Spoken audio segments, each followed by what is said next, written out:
Hey guys, tonight we begin with the surprisingly scandalous world of medieval candle making. Yes, you heard that right, scandalous. Turns out medieval candle makers were basically the drug dealers of the Dark Ages, except instead of peddling substances that expanded minds, they were selling little wax sticks that literally kept civilization from falling into complete darkness. So before you get comfortable, take a moment to like the video and subscribe, but only if you genuinely enjoy what I do here. And let me know in the comments where you're tuning in from and what time it is for you. It's always fascinating to see who's joining us from around the world. Now dim the lights, maybe turn on a fan for that soft background. And let's ease into tonight's journey together. Because trust me, after tonight, you'll never look at a Yankee candle the same way again. Let's start with the biggest misconception about medieval candle making. Most people picture some quaint craftsmen dipping wicks into pleasant-smelling beeswax while humming medieval folk tunes. In reality, medieval candle making was more like running a combination slaughterhouse, chemical plant, and organized crime syndicate. Think less artisanal craft fare and more Breaking Bad but with tallow. This wasn't some wholesome family business passed down through generations of cheerful candle makers. It was a cutthroat industry where the difference between profit and bankruptcy often came down to how willing you were to render fat from questionable sources. Medieval candle makers dealt with more bodily fluids in a day than a modern hospital, and they smelled considerably worse. The romantic notion of the peaceful candle maker? About as accurate as thinking medieval knights spent their time rescuing kittens from trees.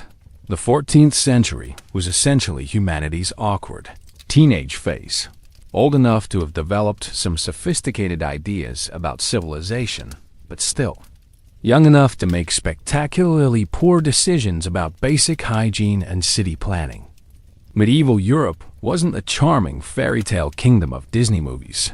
It was more like a continent-sized episode of Survivor, where everyone had forgotten the rules and nobody was getting voted off the island. The Catholic Church controlled not just spiritual matters, but also who could make what, when they could make it, and how much they could charge for it. Think medieval Yelp reviews, except instead of 1-star ratings, you got excommunicated. If you thought modern business regulations were complicated, think again. Medieval guild systems made today's bureaucracy look like a lemonade stand. Want to make candles? Better hope the local chandlers guild likes you, because without their blessing, you'd be about as welcome in the candle business as a vampire at a tanning salon. These guilds controlled everything from the quality of wax to the length of wicks, and they took their jobs more seriously than modern food safety inspectors. Cross them, and you might find yourself on the wrong end of a very pointy medieval business discussion. The guilds didn't just regulate quality. They controlled who could enter the trade, where shops could be located, and even what apprentices could be taught. It was like having the mafia, the FDA, and your homeowners association all rolled into one incredibly powerful and perpetually irritated organization. Meet Thomas the Tallow Render, a candle maker from 14th century London who probably wished he'd chosen literally any other profession. Thomas didn't wake up one morning thinking, you know what sounds like a great career? Spending my days elbow deep in animal fat while my neighbors complain about the smell. But here's the twist. Thomas was actually one of the wealthier merchants in his district, because it turns out that when the sun goes down at 4 p.m. for half the year, people will pay good money for anything that produces light. Thomas is typical. They started before dawn, not because he was particularly motivated, but because the smell of rendering tallow was slightly less offensive in the cool morning air. He'd begin by collecting animal fat from local butchers, and when I say collecting, I mean negotiating with people who viewed him as a necessary evil, like a medieval waste management company. The fat came from cattle, sheep, pigs, and occasionally sources that Thomas probably didn't ask too many questions about. Medieval record-keeping wasn't exactly comprehensive, and sometimes a man had to make assumptions about the origins of his raw materials. But Thomas wasn't just dealing with smelly fat.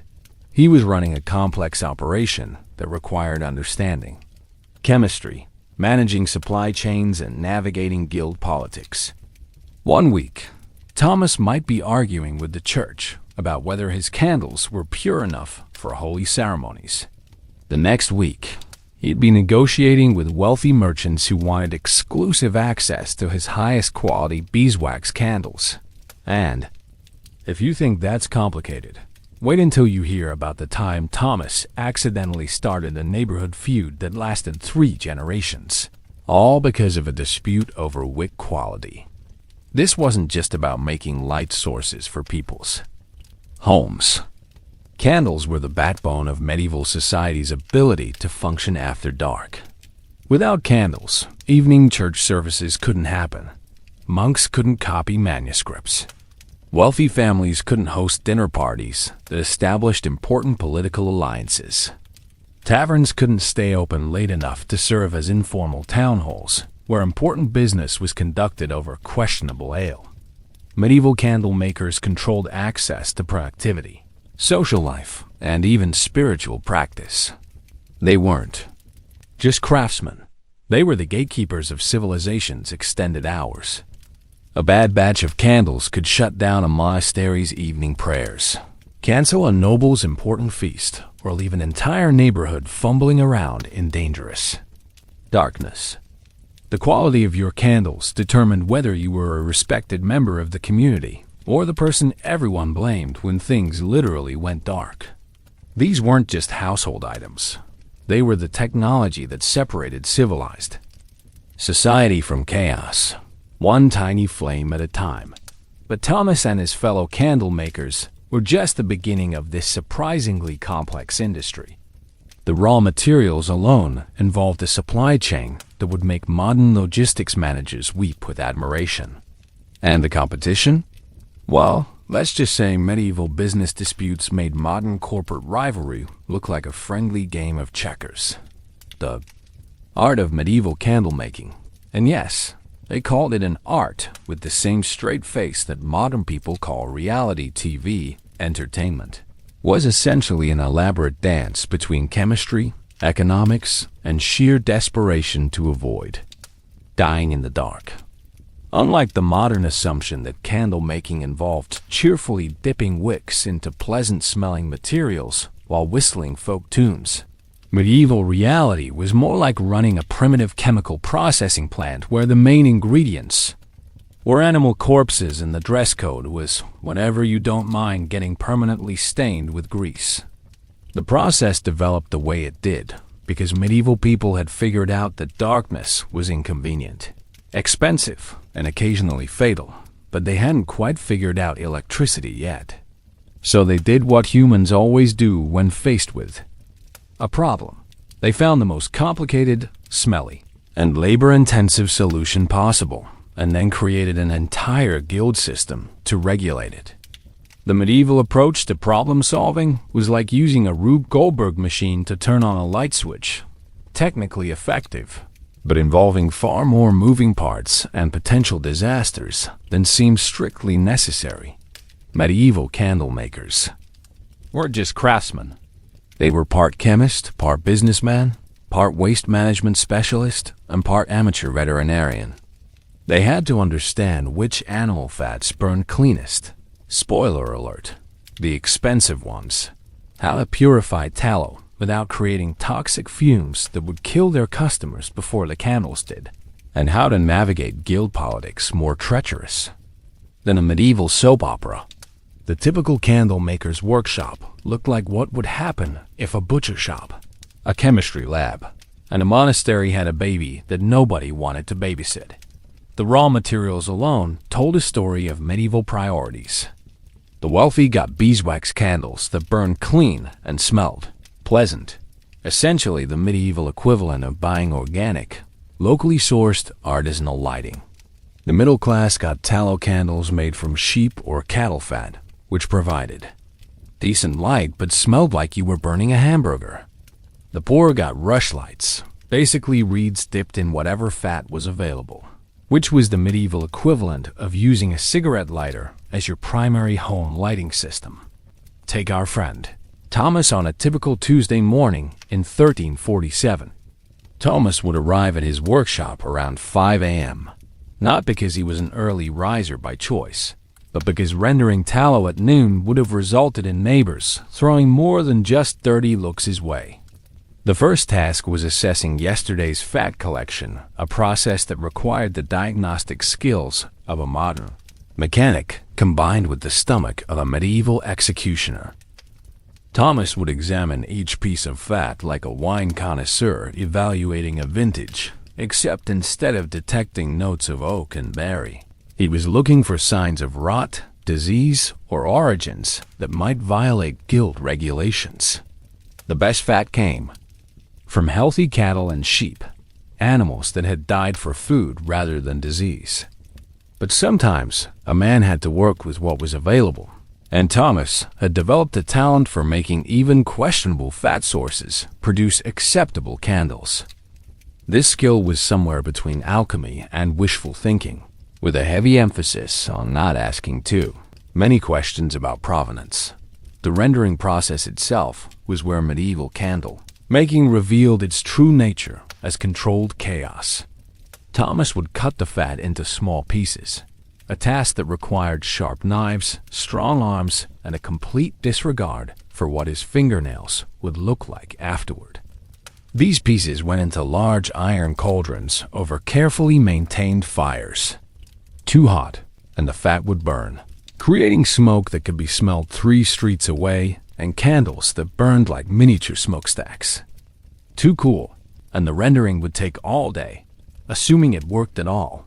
One particular incident involved Thomas attempting to render a batch of particularly stubborn mutton fat during a week when the guild inspector was making his rounds. The fat refused to cooperate, creating clouds of smoke that had neighbors convinced Thomas was either burning down his workshop or attempting to summon demons.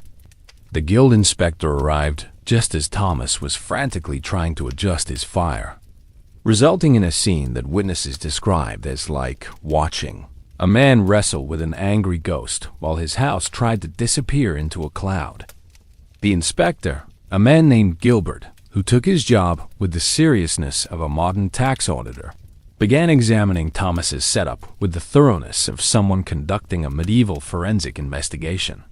Meanwhile, Thomas continued battling his rebellious fat while trying to explain that this was perfectly normal and definitely not a violation of any guild regulations.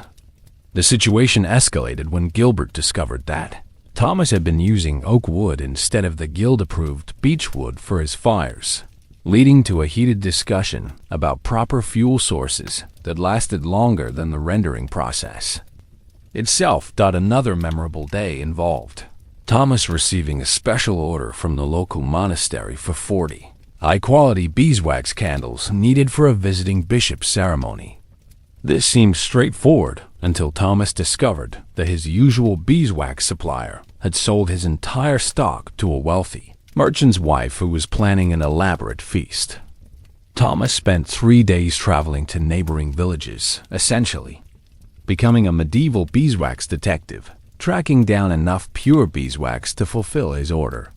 He finally located a beekeeper who agreed to sell his reserves, but only if Thomas would also take a dozen geese the man was trying to get rid of.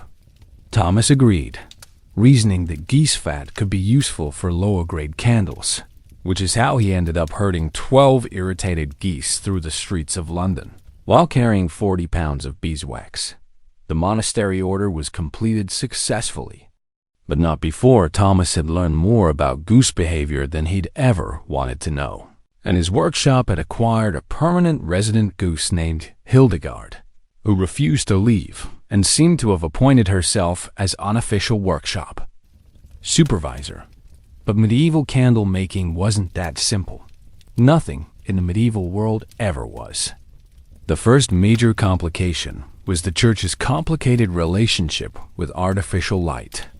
On one hand, churches needed candles for services, creating a steady demand for high-quality products. On the other hand, the church was suspicious of anything that might be used for activities they didn't approve of, which included most forms of entertainment, commerce, and general fun. Thomas regularly found himself in the peculiar position of having to prove that his candles were morally acceptable. This involved demonstrating that they wouldn't be used for gambling, reading inappropriate books, or staying up late for purposes the church considered questionable.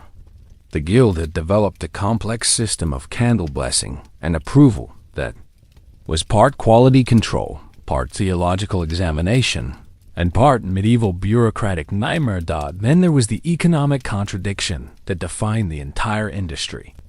The people who most needed affordable light were the least able to pay for it, while the wealthy who could afford premium candles often had the least practical need for them.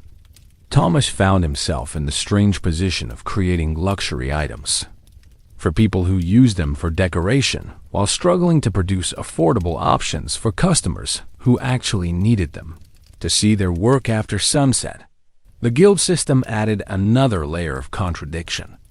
The guilds existed to maintain quality standards and protect craftsmen, but they also created monopolies that kept prices high and innovation limited. Thomas couldn't experiment with new techniques without guild approval, couldn't lower prices without being accused of unfair competition, and couldn't raise prices without risking customer rebellion. He was simultaneously protected and constrained by the same system, like being hugged by a very bureaucratic bear. Weather created its own set of contradictions. Winter brought increased demand for candles as daylight hours shortened, but it also made the rendering process more difficult and expensive.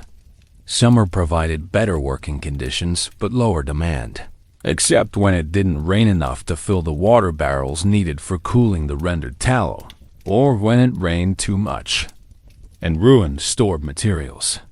Medieval candle makers had to be amateur meteorologists, constantly adjusting their operations based on weather patterns that seemed designed to maximize inconvenience.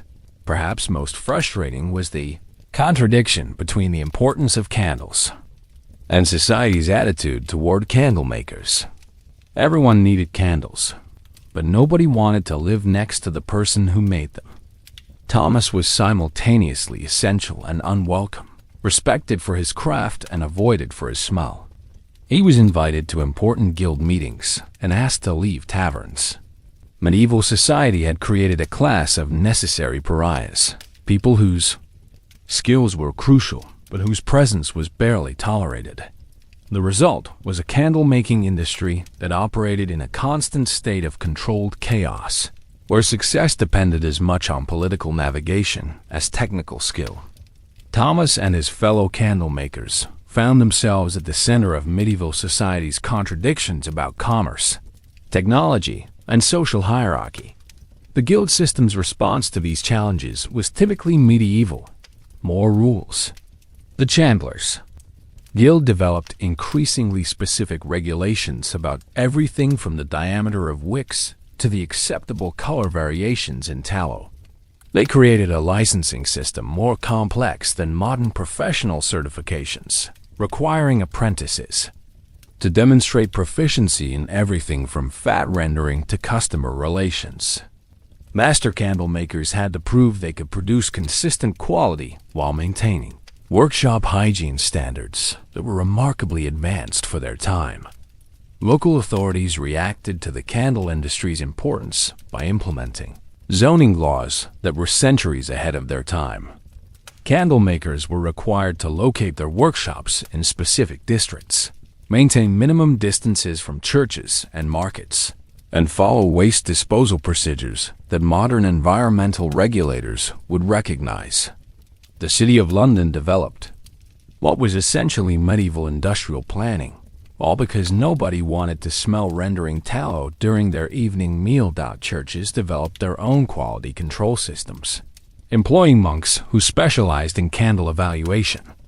These ecclesiastical inspectors would examine candles for purity, burn quality, and theological appropriateness with the same intensity modern food critics bring to restaurant reviews. A candle that burned too brightly might be considered ostentatious.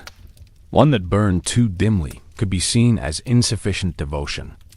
Thomas regularly dealt with religious officials who had opinions about the spiritual implications of wick thickness. The long-term implications shaped medieval urban development in ways that historians are still discovering.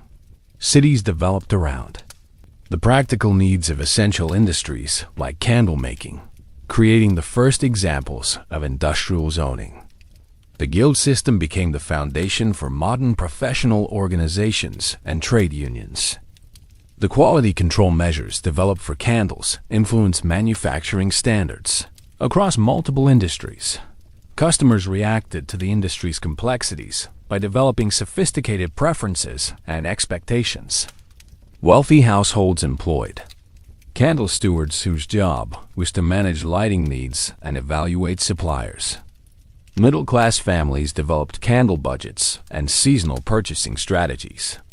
Even poor families became discriminating consumers, learning to identify quality differences that could mean the difference between functional lighting and fire hazards.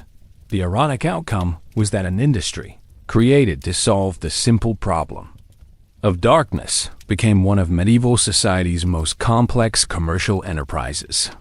What started as "we need light when the sun goes down" evolved into a sophisticated system involving international trade, complex regulations, professional hierarchies, and technological innovation that wouldn't be matched until the Industrial Revolution.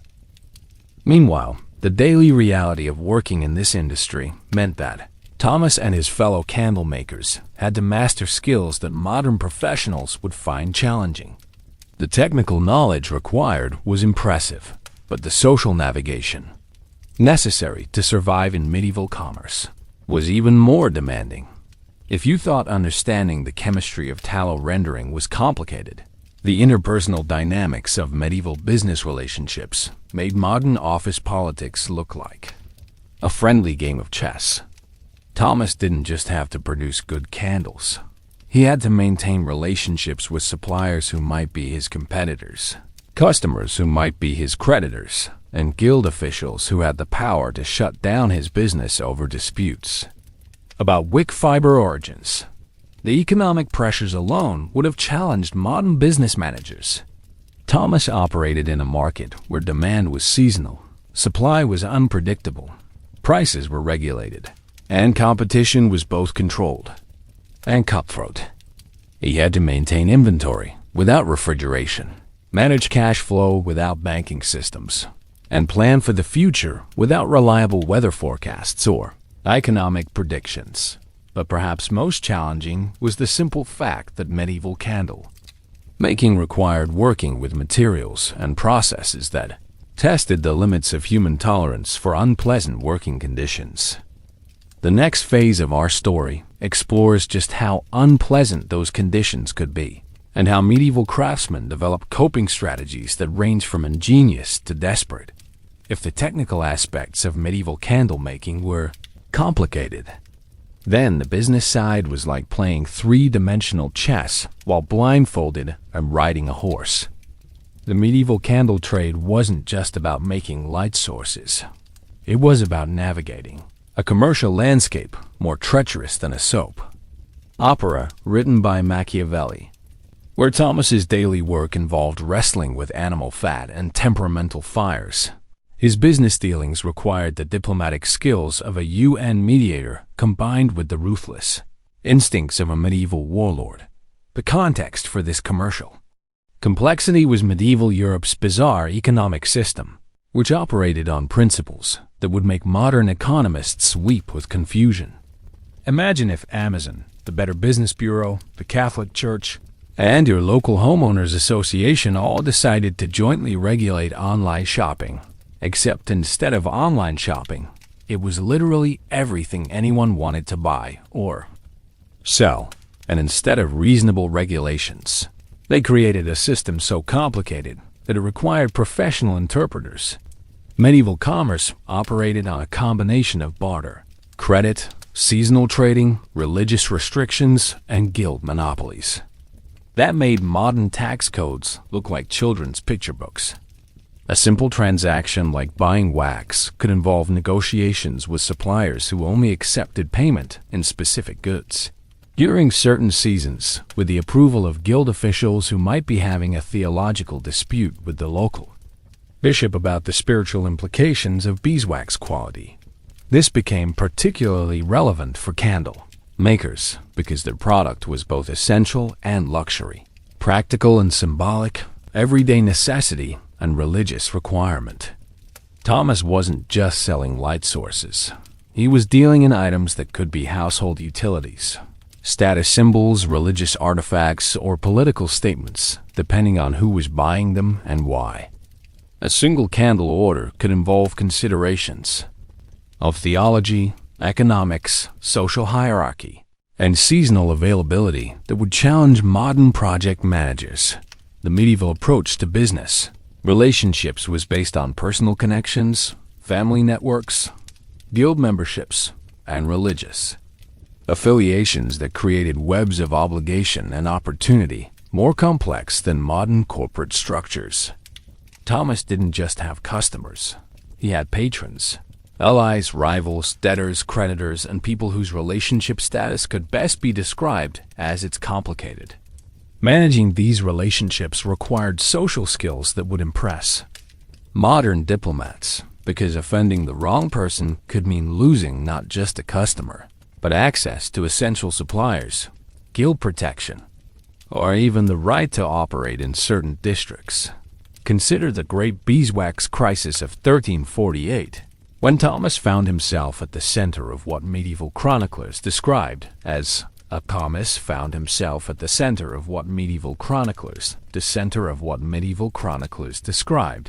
a most vexing commercial difficulty involving matters of wax, faith, and considerable shouting.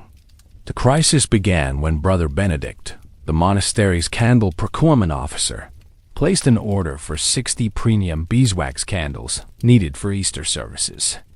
This seemed straightforward until Thomas discovered that his usual beeswax supplier, a beekeeper named Edgar, had suffered a complete hive collapse during an unusually harsh winter.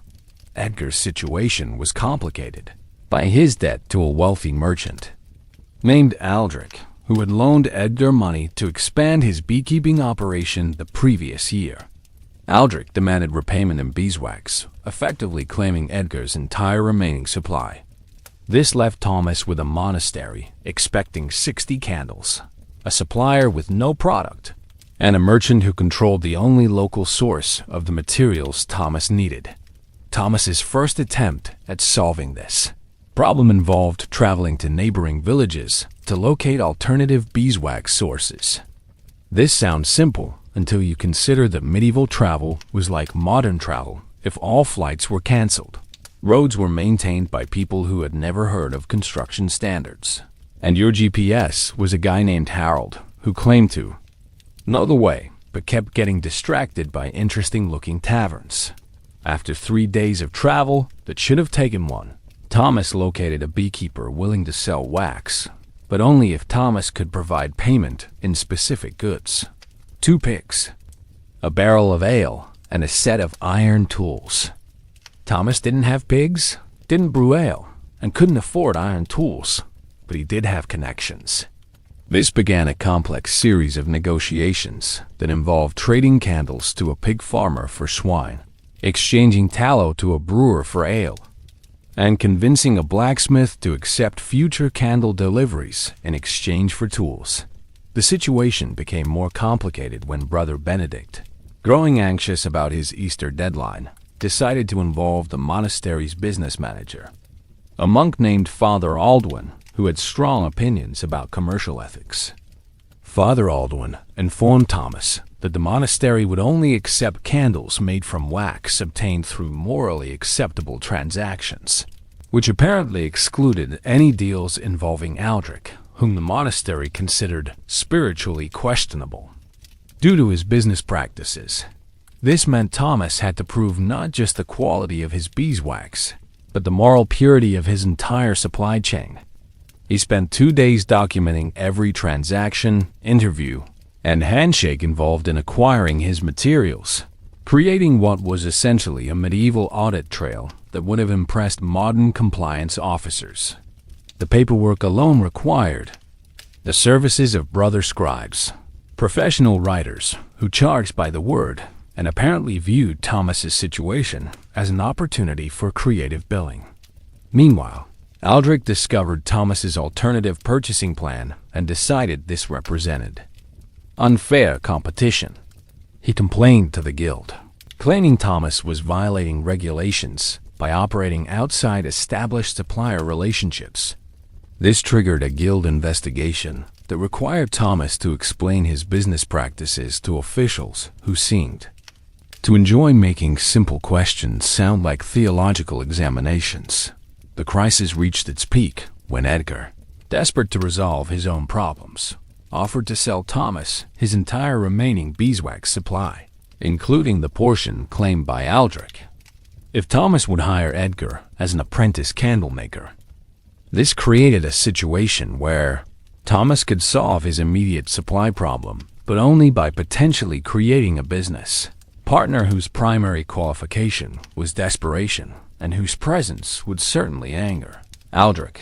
Thomas eventually resolved the situation through a solution that was pure medieval compromise.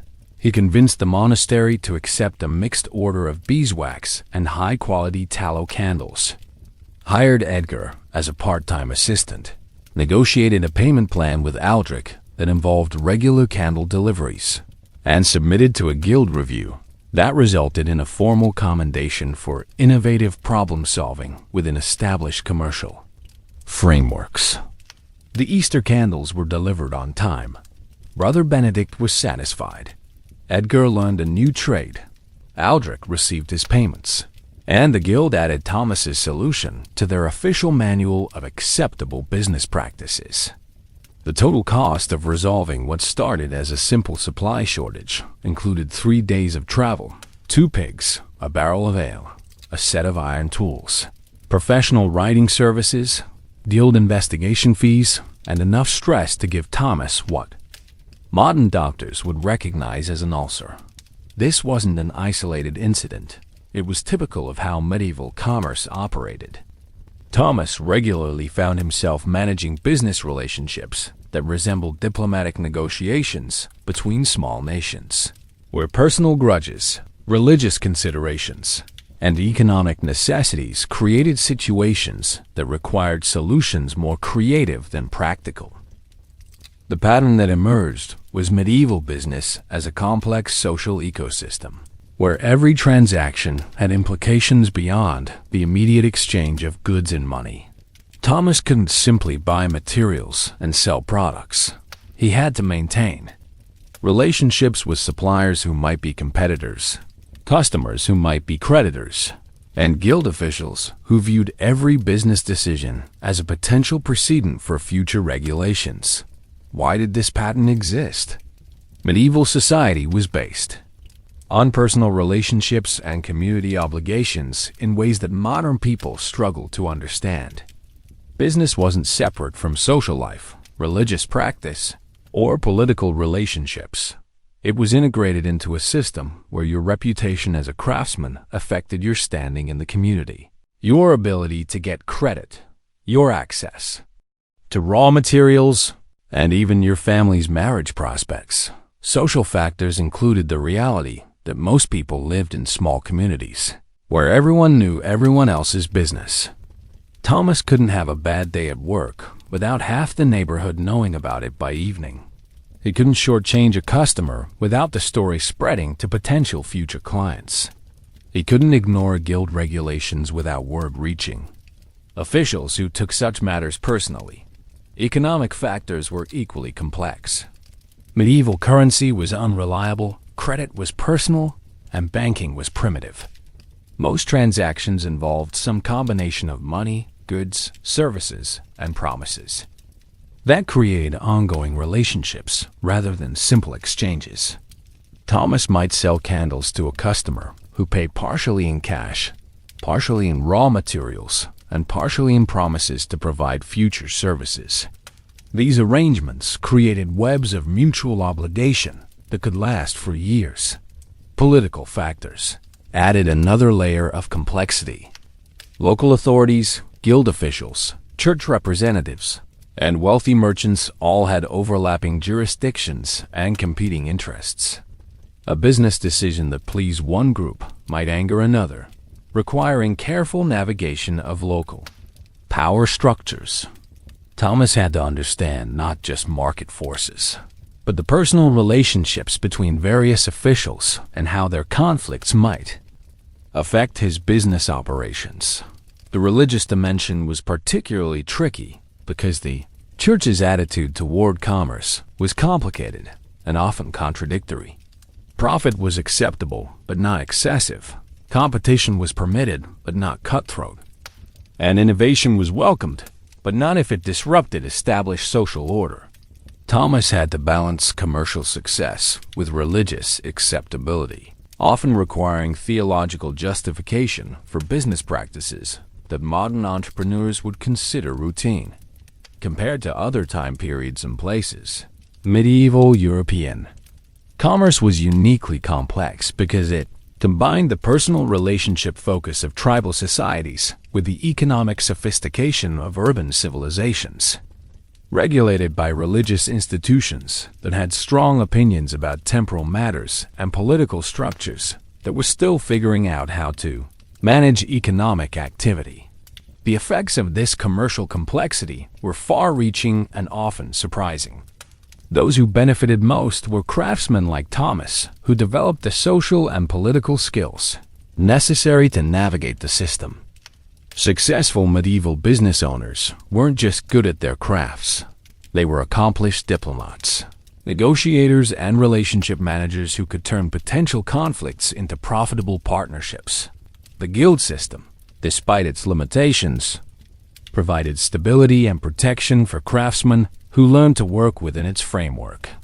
Thomas gained access to established supplier networks, legal protection against unfair competition, and social status that elevated him above simple laborers.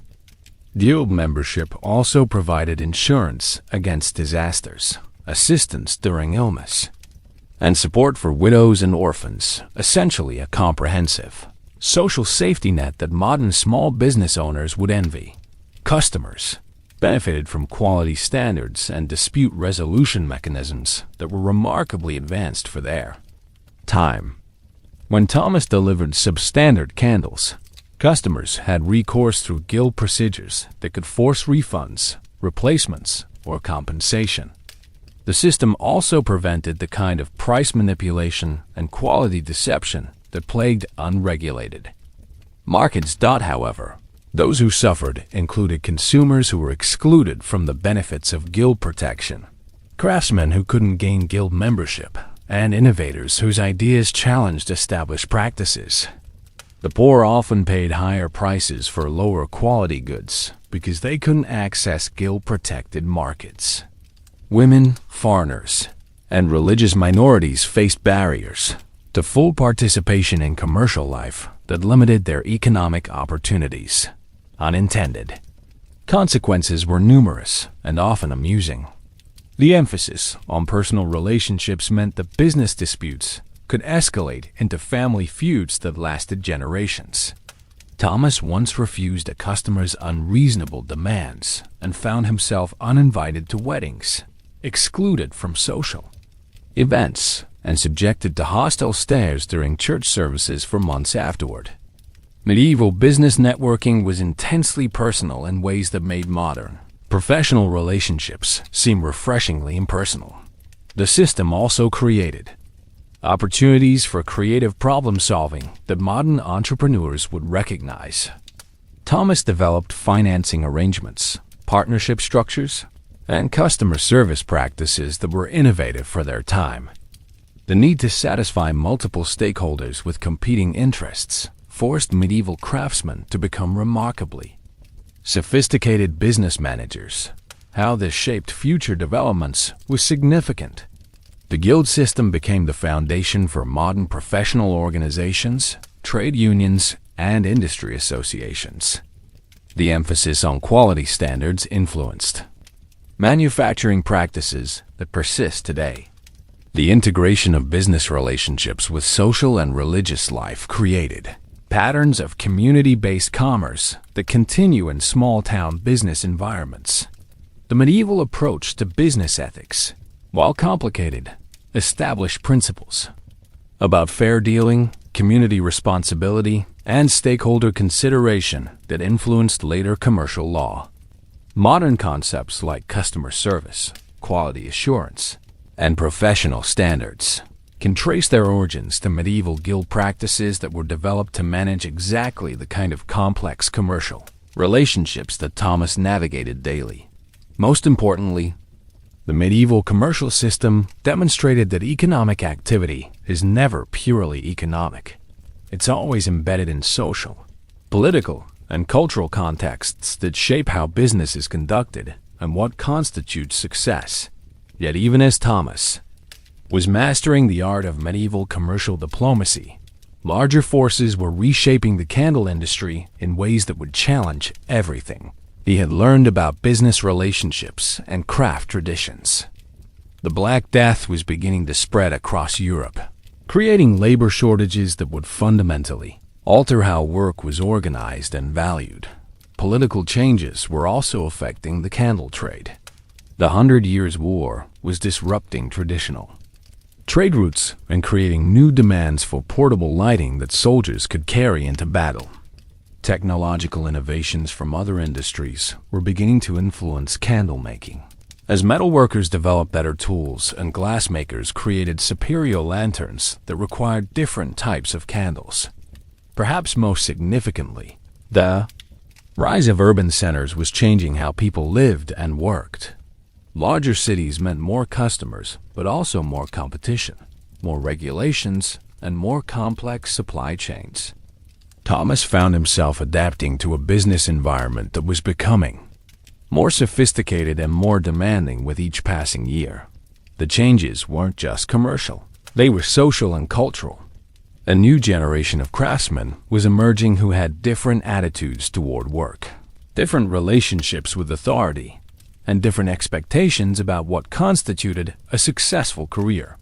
These younger candle makers brought fresh ideas and approaches that would challenge established practices in ways that made Thomas's earlier struggles with guild regulations seem simple by comparison. The stage was set for conflicts that would test not just Thomas's business skills, but his ability to adapt to a world that was changing faster than anyone could have predicted. By the winter of 1349, the candle-making industry had reached what medieval chroniclers would later describe as a most catastrophic confluence of unfortunate circumstances, which was the medieval equivalent of saying everything went to hell simultaneously. The Black Death had arrived in London like an uninvited dinner guest who brought plague, economic collapse, and social chaos as party favors. For Thomas and his fellow candle makers, this wasn't just another business challenge. It was the apocalypse. With a customer service problem, the plague had created a perfect storm of supply shortages, labor disruptions, and demand fluctuations that made normal business operations about as feasible as teaching cats to perform synchronized swimming. Half of Thomas's suppliers were dead. The other half were either fled to the countryside or terrified to conduct normal business. Meanwhile, demand for candles had exploded because people were either praying more intensively than ever before, or staying up all night convinced that sleeping would somehow make them more vulnerable to pestilence. The stakes involved weren't just commercial, they were existential. Churches needed massive quantities of candles for funeral services that were happening multiple times daily. Physicians, such as they were, demanded special medical candles that they believed could ward off disease through aromatic properties that modern science would classify as creative but useless. Wealthy families who hadn't fled the city were hoarding candles like they were stockpiling for nuclear winter, except instead of radiation, they were worried about demons that might attack in the darkness. The guild system, which had seemed so permanent and powerful just months earlier, was collapsing faster than a house built entirely of playing cards during an earthquake. Guild Master Jeffrey had died in the first wave of plague, along with half the guild council. The surviving officials were attempting to maintain regulations and quality standards in a situation where the primary concern was whether anyone would be alive next week to light the candles being produced this week. Thomas found himself in the surreal position of being one of the few remaining candle makers in a city that desperately needed candles but lacked the infrastructure to produce, distribute, or regulate them properly. He wasn't just running a business anymore. He was operating a critical service in a society that was disintegrating in real time. The comfortable world of guild regulations, established supplier relationships, and predictable customer demands had been replaced by a chaotic free-for-all where survival trumped tradition and desperation drove innovation. The crisis reached its breaking point on a particularly grim Tuesday morning when Brother Benedict arrived at Thomas's workshop in a state of panic that suggested he had either received divine revelation or suffered a complete nervous breakdown. The distinction was often unclear in medieval religious communities, but Brother Benedict's news was unambiguously catastrophic. The cathedral had run out of candles completely. 3 more funeral services were scheduled for that afternoon, and the bishop had declared that any interruption to religious services due to lighting failures would be considered a sign of divine displeasure with the entire city. Thomas, Brother Benedict announced with the gravity of someone delivering news of an impending apocalypse. We need 200 candles by sunset, or the bishop says God will abandon London entirely. This declaration was delivered with the same matter-of-fact tone modern people used to request pizza delivery, except the consequences of failure involved eternal damnation rather than just being slightly hungry. Thomas stared at Brother Benedict with the expression of a man who had just been asked to personally hold back the tide while simultaneously juggling flaming torches.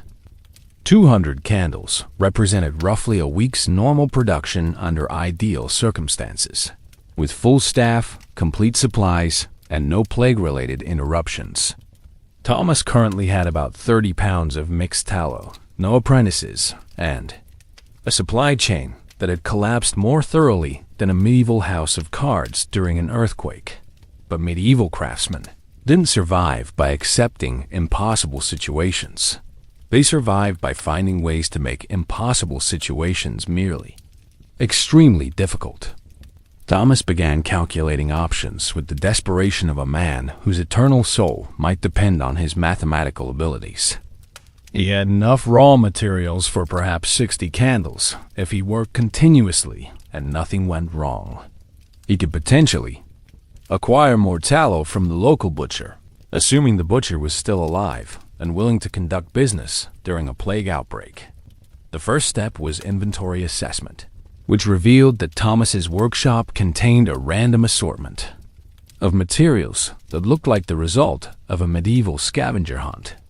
He had sheep tallow, beef fat of questionable vintage, a small amount of precious beeswax he'd been saving for special orders, various wick materials ranging from cotton to hemp, and what appeared to be some experimental wax blend that his former apprentice had created before disappearing into the plague-ravaged countryside. Thomas decided to employ a production strategy that modern manufacturers would recognize as just-in-time panic manufacturing. He would use every available material, employ every shortcut that didn't compromise basic functionality, and hope that divine intervention would compensate for any technical deficiencies in his process. This approach required him to render multiple types of fat simultaneously while preparing wicks, heating molds, and maintaining the precise temperature control necessary to prevent his workshop from becoming a medieval fire hazard. The rendering process became a carefully choreographed dance between multiple cauldrons, each containing different types of fat that required different temperatures and timing. Thomas found himself running between stations like a medieval short-order cook during the dinner rush, stirring, testing, adjusting fires, and praying to various saints who might have opinions about candle-making emergencies. Around midday, the situation became more complicated when Aldrich, the merchant, appeared at Thomas's workshop with an offer that was either salvation or temptation. Aldrich had acquired a substantial quantity of whale oil through trading connections that he described as commercially creative but legally acceptable. Whale oil could be used to extend tallow and create candles that burn brighter and longer than pure animal fat. But working with whale oil required techniques that Thomas had heard about but never attempted. "I can provide enough whale oil to triple your production," Aldrich announced with the confidence of a medieval venture capitalist. "But I need half the finished candles for my own customers, and we need to complete the transaction before sunset. And you need to guarantee that the candles will burn for at least 4 hours without smoking excessively." These terms represented a deal that was simultaneously generous and impossible, profitable and potentially disastrous. Thomas accepted because medieval business decisions were often made based on the principle that catastrophic failure was preferable to certain failure. Working with whale oil meant learning new techniques while under extreme time pressure, but it also meant having enough materials to actually fulfill Brother Benedict's impossible order. The whale oil integration process turned Thomas's workshop into what witnesses later described as a scene of controlled chaos that suggested either divine inspiration or complete madness. Thomas was simultaneously rendering traditional tallow, experimenting with whale oil blends, preparing wicks for different candle types, and maintaining production schedules that would have challenged modern manufacturing facilities. As afternoon approached, Thomas realized he was actually going to succeed. The whale oil experiment was working better than expected. His traditional production was proceeding smoothly, and he had enough finished candles to satisfy both Brother Benedict and Aldrich. Victory seemed certain until Edgar, the former beekeeper, now Thomas's part-time assistant, made an announcement that transformed triumph into disaster. "Thomas, I think the workshop is on fire." Edgar was correct. One of the whale oil experiments had produced more heat than anticipated, igniting a pile of wick materials that had spread to some wooden shelving. The fire wasn't large, but it was growing, and it was positioned directly between Thomas and most of his finished candles. Thomas faced a choice between saving his immediate production and saving his workshop, with about 30 seconds to make a decision that would determine whether Brother Benedict's crisis would be resolved or whether Thomas would be starting over from complete disaster. Thomas's response to the fire situation revealed why medieval craftsmen developed reputations for creative problem-solving under pressure. Instead of choosing between saving candles and saving the workshop, he decided to save both through a solution that was part firefighting, part logistics management, and part controlled demolition. Edgar was dispatched to fetch water while Thomas began rapidly moving finished candles away from the fire's potential path. But rather than simply relocating the candles, Thomas realized he could use the fire's heat to accelerate the rendering of his remaining tallow, effectively turning the crisis into a production advantage. He repositioned his cauldrons to capture the fire's heat while simultaneously containing its spread. Brother Benedict, who had returned to check on progress, arrived to find Thomas apparently conducting some kind of medieval industrial dance around an open fire while Edgar threw buckets of water at strategic locations and finished. Candles were being rapidly sorted into delivery containers. The scene looked less like candle production and more like a very specialized form of medieval performance art. The immediate consequences were mixed, but ultimately positive. The fire was contained before causing serious damage. The whale oil experiment proved successful beyond expectations, and Thomas delivered not just the required 200 candles, but an additional 50 that exceeded the cathedral's order. Brother Benedict declared the result a manifest example of divine providence. working through human ingenuity, which was medieval speak for, "This shouldn't have worked, but somehow it did." Aldrich's reaction was more pragmatic. He immediately placed orders for regular whale oil candle production and offered to establish an exclusive supply relationship that would guarantee Thomas access to exotic materials in exchange for priority delivery rights. This partnership would prove crucial as London began recovering from the plague and demand for luxury goods resumed. The guild's response was complicated by the fact that most guild officials were either dead or had fled the city. The few remaining authorities were too overwhelmed with basic survival issues to conduct normal regulatory oversight. Thomas's innovations with whale oil and emergency production techniques were essentially grandfathered into accepted practice because there was nobody left with the authority or energy to object. Political fallout was minimal because political authorities were dealing with slightly larger issues than candle-making innovations. The bishop officially commended Thomas for maintaining essential religious services during tribulation, which provided ecclesiastical protection against future regulatory challenges. Social consequences were more significant. Thomas's reputation shifted from competent local craftsman to the man who kept the lights on during the apocalypse. This elevated status brought increased business, but also higher expectations and greater scrutiny from customers, who now viewed him as capable of performing miracles on demand. The long-term effects fundamentally changed how Thomas approached his business. The crisis had demonstrated that traditional methods were insufficient for extraordinary circumstances, but it had also shown that innovation and adaptation were possible even within medieval commercial constraints. Thomas began developing more flexible production methods, diversified supply sources, and emergency procedures that would serve him well in future crises. Perhaps most importantly, the incident established precedents for emergency cooperation between craftsmen, religious institutions, and merchants that created new models for medieval business relationships. The successful collaboration between Thomas, Brother Benedict, and Aldrich became a template for crisis management that other industries began adopting. This crisis wasn't just about candle production during a plague. It revealed fundamental truths about medieval society's resilience and adaptability that historians had previously underestimated.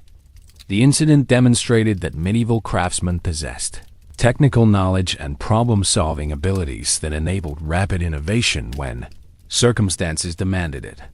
What the crisis revealed about medieval systems was that the guild structure, despite its apparent rigidity, contained flexibility mechanisms that activated during emergencies. When normal regulatory oversight collapsed, craftsmen didn't descend into chaos. They developed informal cooperation networks that maintained quality and coordinated production more effectively than the formal systems they replaced. The long-term effects on London's economy were significant. The plague crisis forced rapid consolidation of surviving businesses, creating larger, more efficient operations. Thomas's success with whale oil integration introduced new technologies that improved product quality and reduced production costs. The emergency cooperation networks developed during the crisis became permanent trade relationships that strengthened the city's commercial infrastructure. Why historians continue to debate this period reflects the complexity of interpreting evidence. From a time when record-keeping was disrupted by social collapse, some scholars argue that the plague period represents medieval society's finest hour, demonstrating remarkable resilience and innovation under extreme pressure. Others contend that the innovations were temporary expedients that delayed necessary structural reforms. The broader implications for understanding medieval commerce are profound. The crisis revealed that medieval businesses operated with much greater flexibility and technical sophistication than traditional narratives suggest. The ability to rapidly integrate new technologies, develop alternative supply chains, and maintain quality standards during social collapse indicates a level of commercial maturity that challenges assumptions about medieval economic capabilities. Modern parallels are striking. Thomas's crisis management techniques, diversifying suppliers, developing emergency protocols, maintaining customer communication during disruptions, and adapting products to meet changing demands would be familiar to contemporary business. Managers dealing with supply chain disruptions or market volatility. The incident also demonstrated the importance of personal relationships in crisis management. Thomas's success depended not just on technical skills, but on trust relationships with Brother Benedict, collaborative partnerships with Aldrich, and loyal support from Edgar. These human connections proved more valuable than formal institutional support during the emergency. Perhaps most significantly, the crisis showed that innovation often emerges from necessity rather than leisure. The whale oil techniques that Thomas developed under extreme pressure became standard practices that improved the entire industry's capabilities, suggesting that progress sometimes requires disruption of comfortable routines. Around Thomas's increasingly chaotic candle-making enterprise, a remarkable collection of medieval personalities played crucial roles that ranged from essential to entertainingly disruptive. These weren't just random supporting players. They were the human embodiment of medieval society's contradictions, each representing different aspects of a world that was simultaneously sophisticated and barbaric, spiritual and materialistic, cooperative and cutthroat. Edgar, the former beekeeper, had transformed from desperate ex-agriculturalist to Thomas's most valuable assistant. Though his journey involved more personal reinvention than a modern career counselor would consider advisable, Edgar's background in bee management had given him an unusual understanding of natural processes that translated surprisingly well to candle making, except for his persistent habit of talking to the tallow as if it were a hive that needed gentle encouragement. "Come on now, lovely fat," Edgar would murmur while stirring rendering cauldrons. "Let's cooperate and become something useful." This approach seemed ridiculous until people noticed that Edgar's batches consistently turned out better than anyone else's, leading to theological debates about whether fat had feelings and whether talking to it constituted a form of prayer.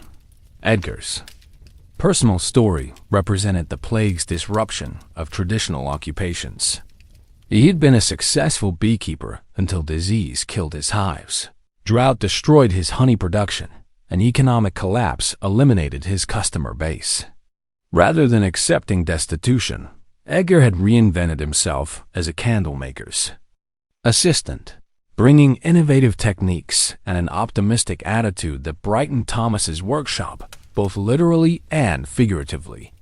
His presence also solved the workshop's persistent goose problem. Hildegard the resident goose responded to Edgar's bee-whispering techniques with enthusiasm that bordered on the romantic, creating a workplace dynamic that was part agricultural, part industrial, and part wildlife preserve. Brother Benedict represented the church's complicated relationship with commerce and temporal concerns. As the monastery's procurement officer, he was simultaneously a spiritual authority and a demanding customer who combined theological expertise with the negotiating instincts of a medieval venture capitalist. Brother Benedict had developed a remarkable ability to frame commercial transactions in religious terms that made everyone involved feel morally superior while conducting business that was purely practical. "This transaction serves God's greater glory," he would announce while driving hard bargains for bulk candle purchases, and also our quarterly budget requirements. Benedict's significance extended beyond his role as Thomas's largest customer. He represented a new generation of religious professionals who understood that effective spiritual leadership required mastery of temporal affairs. His success in maintaining cathedral operations during the plague had elevated his status within the church hierarchy, making him a valuable ally for craftsmen who needed ecclesiastical approval for their innovations. Brother Benedict had also developed expertise in what modern people would recognize as supply chain management, logistics coordination, and crisis communication, skills that made him indispensable during emergencies and influential during normal operations. Aldrich the Merchant represented medieval capitalism in its most creative and morally flexible form. His business philosophy could be summarized as profit through innovation, expansion through calculated risk-taking, and success through strategic relationship management, which translated in practice to buy low, sell high, and maintain enough friendships to avoid getting stabbed during business disputes. Aldrich's contribution to Thomas's operation went beyond just supplying exotic materials. He brought international connections, market intelligence, and financing arrangements that transformed a local candle shop into what medieval people would have recognized as an early example of vertical integration. Aldrich's personal background included trading experience across Europe, linguistic skills that enabled communication with foreign suppliers, and diplomatic connections that provided protection during political upheavals. His partnership with Thomas represented a new model of merchant craftsman, collaboration that combined technical expertise with commercial sophistication. Aldrich didn't just buy and sell. He identified market opportunities, developed new product lines, and created distribution networks that expanded the reach of Thomas's innovations. His presence in London during the plague, when most wealthy merchants had fled to safer locations, demonstrated either remarkable courage or calculated understanding that crisis created opportunities for those willing to accept risks. These characters weren't operating in isolation. Their stories were woven together by relationships, obligations, and shared interests created a network of mutual dependence more complex than modern corporate partnerships. The connections between them revealed how medieval society functioned as an interconnected web, where personal relationships drove economic activity and business. Decisions had social and political consequences that extended far beyond immediate commercial concerns. The relationship between Edgar and Brother Benedict developed through their shared concern for Thomas's well-being and success, but it also reflected broader social changes occurring during the plague period. Edgar's agricultural background provided Brother Benedict with insights into seasonal patterns and natural cycles that improved the monastery's planning for religious observances and supply purchasing. Benedict's theological knowledge helped Edgar understand the spiritual significance of different types of candles, enabling him to contribute to product development. Discussions with insights that combined practical experience with religious considerations. Their collaboration produced innovations like the prayer cycle candle system, where different candle types were matched to specific religious observances based on burning duration, light quality, and symbolic appropriateness. This system required Edgar's understanding of natural materials and Benedict's knowledge of liturgical requirements, creating a product line that satisfied both practical and spiritual needs. The success of this collaboration demonstrated how medieval partnerships could bridge the gap between secular craft knowledge and religious institutional requirements. Political networks connected these characters to larger power structures in ways that influenced their business relationships and personal security. Aldrich's trading connections included relationships with nobles who controlled trade routes, guild officials who regulated commercial activity, and foreign merchants who provided access to exotic materials. These connections weren't just business relationships. They were political alliances that required careful maintenance and provided protection during unstable periods. When Brother Benedict needed ecclesiastical approval for purchasing candles made with whale oil, Aldrich's connections with church officials in other cities provided testimonials about the acceptability of similar innovations elsewhere. This network effect allowed local innovations to gain broader acceptance through external validation, demonstrating how medieval information networks operated through personal relationships rather than institutional channels. Social networks created webs of obligation and opportunity that shaped how business was conducted and how conflicts were resolved. Edgar's transformation from beekeeper to candle maker occurred through introductions, facilitated by mutual acquaintances who vouched for his character and work ethic. His success in his new profession reflected not just individual effort, but community support that included informal training, access to tools and materials, and customer recommendations that established his reputation. The network effects became particularly important during crisis periods when formal institutions couldn't provide necessary support. During the plague outbreak, informal cooperation between craftsmen, religious institutions, and merchants maintained essential services. When official systems collapsed, Thomas's ability to fulfill emergency orders depended on Edgar's assistance, Benedict's institutional support, and Aldrich's supply connections, a combination that represented successful crisis management through personal relationships rather than bureaucratic procedures. Unintended consequences of these interconnected relationships included the development of new business models that outlasted the immediate crisis. The collaboration between Thomas, Edgar, Benedict, and Aldrich created templates for partnerships that combined craft expertise, institutional resources, commercial connections, and innovative techniques. Other industries began adopting similar approaches, leading to economic changes that historians recognize as precursors to Renaissance commercial developments. The personal relationships also created unexpected social outcomes. Edgar's success in transitioning from agriculture to craft work inspired other displaced workers to seek retraining opportunities rather than accepting economic displacement. Brother Benedict's effective management of monastery operations during the plague led to his appointment to higher church positions that influenced ecclesiastical policy toward commercial innovation. Aldrich's successful risk-taking during the crisis established his reputation as a reliable partner for ventures that combined profit potential with social benefit. Perhaps most significantly, the friendship that developed between these four men from different social backgrounds represented a new form of medieval social mobility based on competence and mutual respect rather than birth or traditional social hierarchy.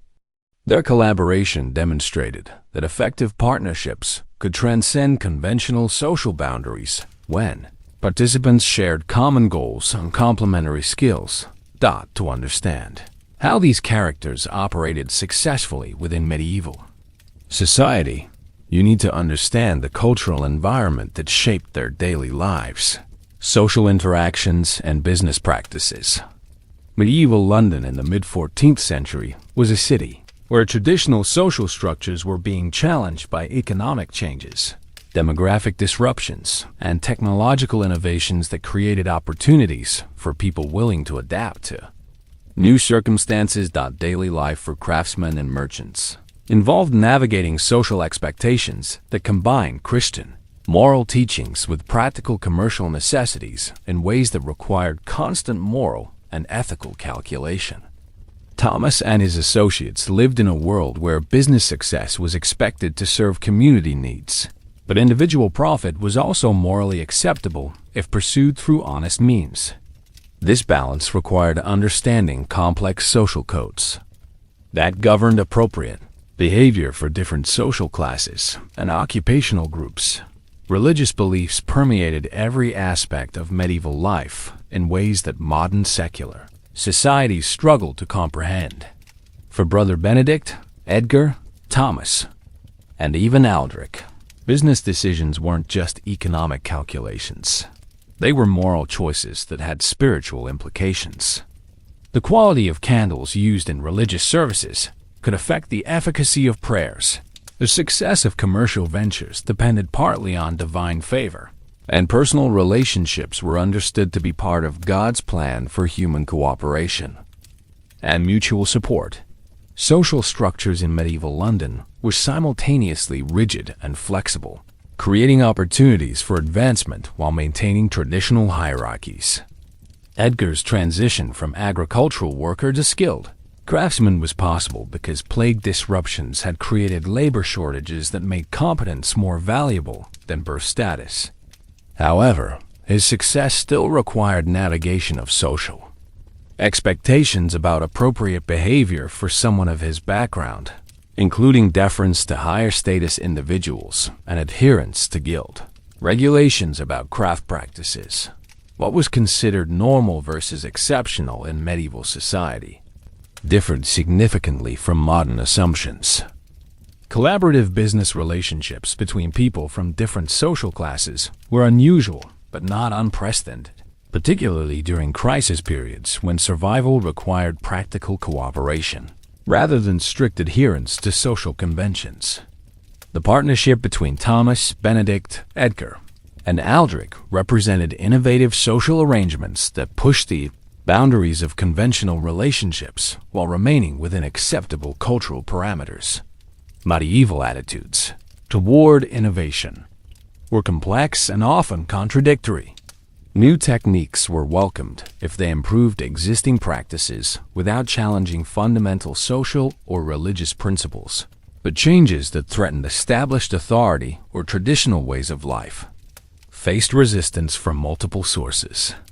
The whale oil candle innovations succeeded because they enhanced existing products rather than replacing them, and because they were introduced through established social networks that provided legitimacy and support. Cultural attitudes toward risk and uncertainty were shaped by religious beliefs about providence and human responsibility that encouraged both careful planning and acceptance of outcomes beyond human control.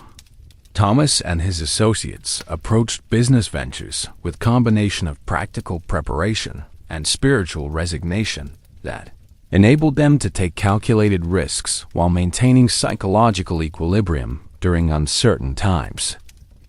Perhaps most fascinating about this medieval candle-making community was how their success depended on embracing contradictions that would have paralyzed modern business planners. Thomas operated a business that was simultaneously traditional and innovative, regulated and entrepreneurial, spiritual and materialistic, cooperative and competitive. The irony of Edgar's situation was that losing his original profession made him more successful than he had ever been as a beekeeper. His agricultural failure led to industrial success. His economic displacement resulted in social advancement, and his personal crisis created opportunities for innovation that established his reputation as a skilled craftsman. Edgar's story represented the medieval version of blessing in disguise, except the disguise involved economic collapse, and the blessing required complete career reinvention. Brother Benedict embodied the contradiction of being, simultaneously, a spiritual authority and a demanding customer who drove hard bargains for bulk purchases. His ability to frame commercial transactions in religious terms allowed him to pursue monastery interests with ruthless efficiency while maintaining his reputation for spiritual devotion. Benedict had mastered the art of being holy and practical at the same time, representing medieval society's successful integration of religious and secular concerns. Aldrich represented the paradox of medieval capitalism, pursuing individual profit through cooperative relationships, achieving business success through calculated risk-taking, and maintaining social respectability while engaging in activities that traditional authorities viewed with suspicion. His willingness to stay in plague-affected London demonstrated either remarkable courage or calculated understanding that crisis created opportunities for those willing to accept unusual risks. The community's collective success contradicted conventional assumptions about medieval economic capabilities. These weren't primitive craftsmen struggling with basic survival. They were sophisticated business operators who developed innovative products managed complex supply chains, and created partnership structures that modern entrepreneurs would recognize as advanced business models. Their achievements challenged historical narratives about medieval technological and commercial limitations. Modern parallels to these contradictions are striking. Contemporary small business owners face similar challenges in balancing traditional practices with innovative approaches, maintaining personal relationships while pursuing competitive advantages, and satisfying regulatory requirements while adapting to changing market conditions. The medieval candle-making community's success suggests that certain business principles transcend historical periods. Effective partnerships require trust and mutual benefit. Innovation succeeds when it enhances rather than threatens existing systems. And crisis management depends more on personal relationships than institutional support. The ultimate irony was that these medieval craftsmen achieved business sophistication that many modern enterprises struggle to match, using methods that contemporary management theorists would consider both primitive and remarkably advanced. Everything changed when Thomas received a letter that arrived with more pomp and ceremony than most royal proclamations, delivered by a messenger who seemed to believe he was announcing the second coming rather than presenting correspondence about candles. The letter bore the seal of the royal household and contained what medieval people would have recognized as either the opportunity of a lifetime or an invitation to spectacular failure. There was rarely middle ground in medieval royal attention. King Edward III had heard about Thomas's innovations during the plague crisis, specifically his success with whale oil candles and his ability to maintain lighting services when other suppliers had failed completely. The royal household was planning a massive celebration to mark England's recent military victories in France, and they needed someone capable of providing lighting for festivities that would last 3 days, accommodate hundreds of nobles, and demonstrate English superiority over French lighting technology. In medieval terms, this was like being asked to cater the Olympics using only medieval technology while simultaneously proving that your country invented fire better than everyone else. The background to this royal attention involved political considerations that made Thomas's previous business challenges seem like warm-up exercises for the main event. England was in the middle of what historians would later call the 100 Years' War, though participants at the time probably hoped it would be considerably shorter. Military success required not just battlefield victories, but also domestic demonstrations of prosperity and technological superiority that convinced both English nobles and foreign observers that England was a rising power worth respecting and/or avoiding in future conflicts. Royal festivities weren't just parties. They were diplomatic statements, economic demonstrations, and propaganda exercises that required careful coordination of multiple elements including food, entertainment, accommodation, and lighting that would impress guests while showcasing English capabilities. The lighting component was particularly important because it demonstrated technological sophistication, economic prosperity, and attention to detail that reflected national competence in areas ranging from military logistics to cultural refinement. Why this moment was different from Thomas's previous challenges was the scale, visibility, and political implications involved. Previous orders had been local affairs where failure meant disappointed customers and potential guild sanctions. Royal commissions involved national reputation, international observation, and consequences that could affect everything from trade relationships to military alliances. Success could establish Thomas as a preferred royal supplier with access to the most prestigious customers in Europe. Failure could result in anything from financial ruin to accusations of undermining English national interests during wartime. Key factors that led to this transformation included Thomas's demonstrated competence during crisis situations, his innovative use of new materials and techniques, and his ability to coordinate complex operations under extreme pressure. The royal household had investigated his background thoroughly, interviewing customers, examining samples of his work, and assessing his capability to handle large-scale projects that required both technical expertise and diplomatic sensitivity. But the Royal Commission also represented a fundamental shift in how Thomas's business operated. He was transitioning from local craftsman serving community needs to international supplier, working within political and diplomatic contexts that required understanding of court protocols, international trade relationships, and military logistics. This wasn't just a bigger order.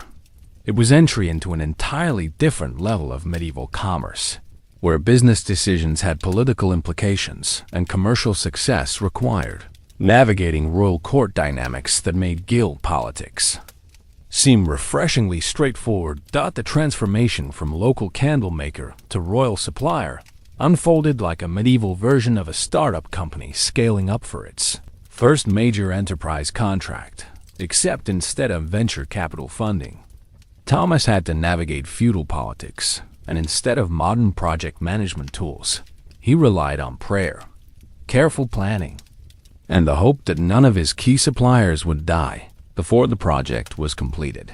The first challenge was upgrading his production capacity to meet royal requirements without compromising the quality standards that had earned him the commission in the first place.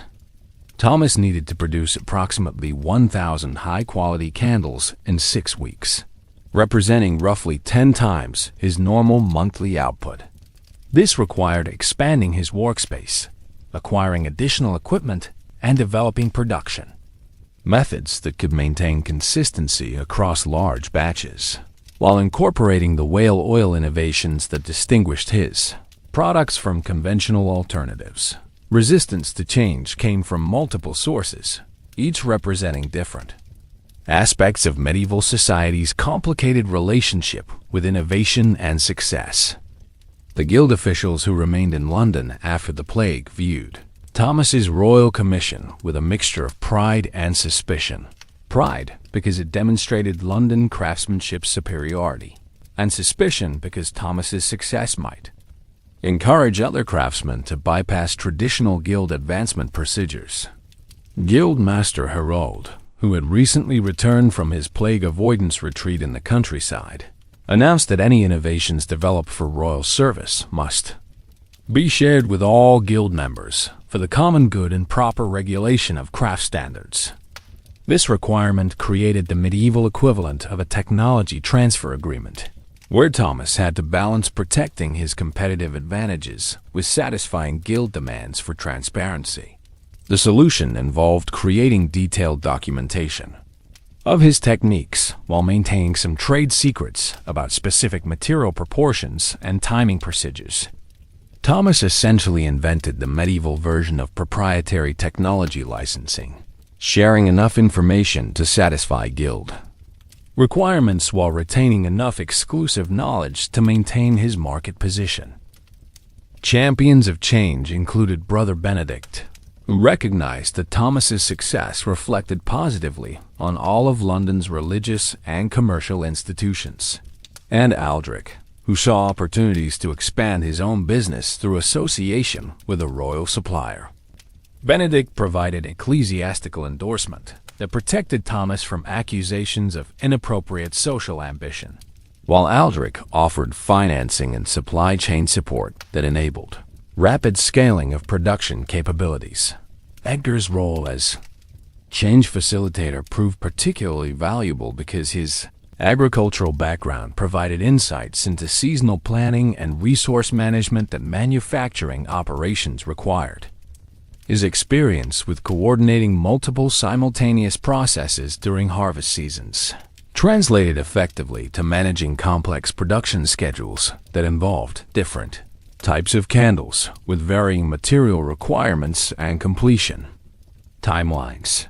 Specific steps in the transformation process included establishing satellite production facilities in Edgar's former beekeeping location, developing quality control procedures that ensured consistency across multiple production sites, and creating logistic systems for coordinating material delivery and finished product transportation.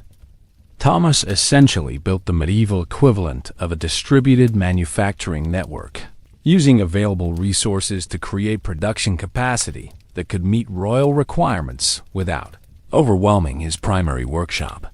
Obstacles encountered during this scaling process included material shortages caused by other suppliers attempting to capitalize on Thomas's success by hoarding whale oil and premium tallow, labor shortages that required training inexperienced workers in specialized techniques, and quality control challenges that arose when production pressure conflicted with craft standards. Each obstacle required creative solutions that combined traditional medieval problem-solving approaches with innovative adaptations that reflected Thomas's growing sophistication as a business manager. Breakthrough moments included successfully training Edgar's former agricultural associates as candle-making assistants, developing new whale oil blending techniques that improved product quality while reducing material costs, and establishing direct supply relationships with coastal traders that bypassed traditional intermediaries. These innovations created competitive advantages that extended beyond the immediate royal commission to establish Thomas as a preferred supplier for other high-status customers.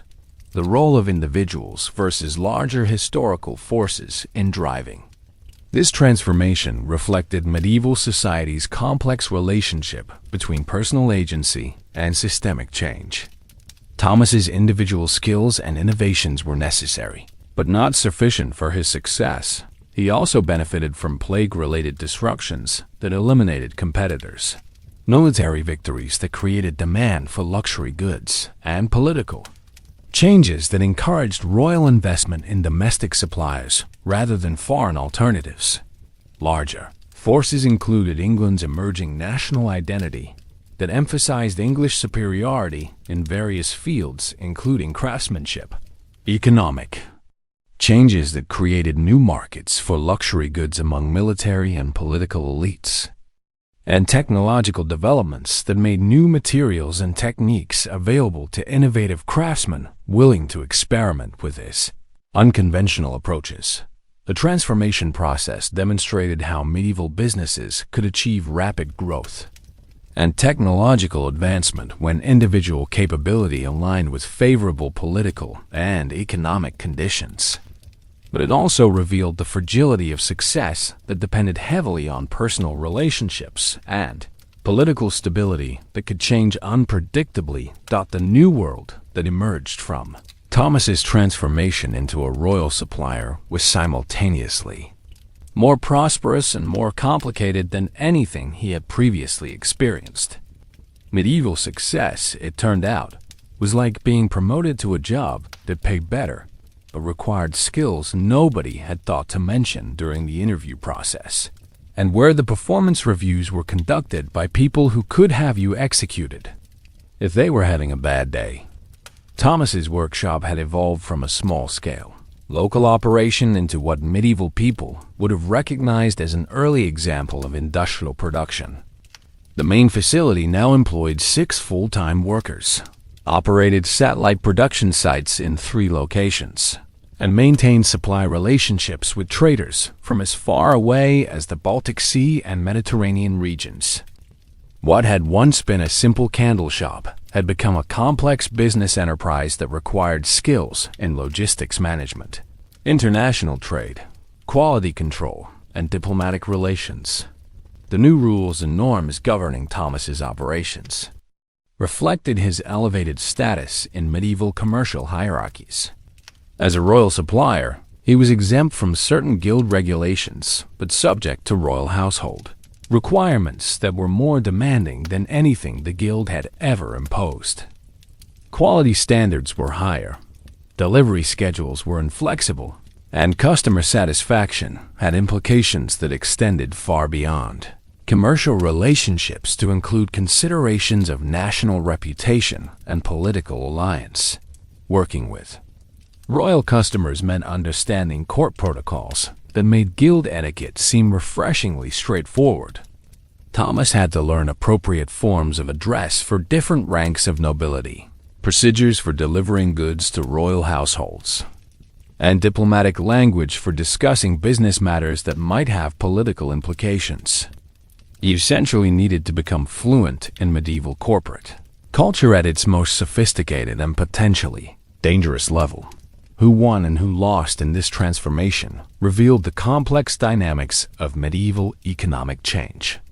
Thomas obviously benefited through increased income, elevated social status, and access to prestigious customers who provided both immediate profits and long-term business opportunities. Edgar and his team gained stable employment with better wages than agricultural work had provided, plus training and skills that were transferable to other industrial operations. Brother Benedict's monastery benefited indirectly through continued access to Thomas's innovations and preferential pricing that helped maintain their competitive position among religious institutions competing for wealthy patrons. Aldrich expanded his own business through exclusive supply relationships with Thomas's operation and connections to royal household procurement officers who controlled access to other lucrative contracts.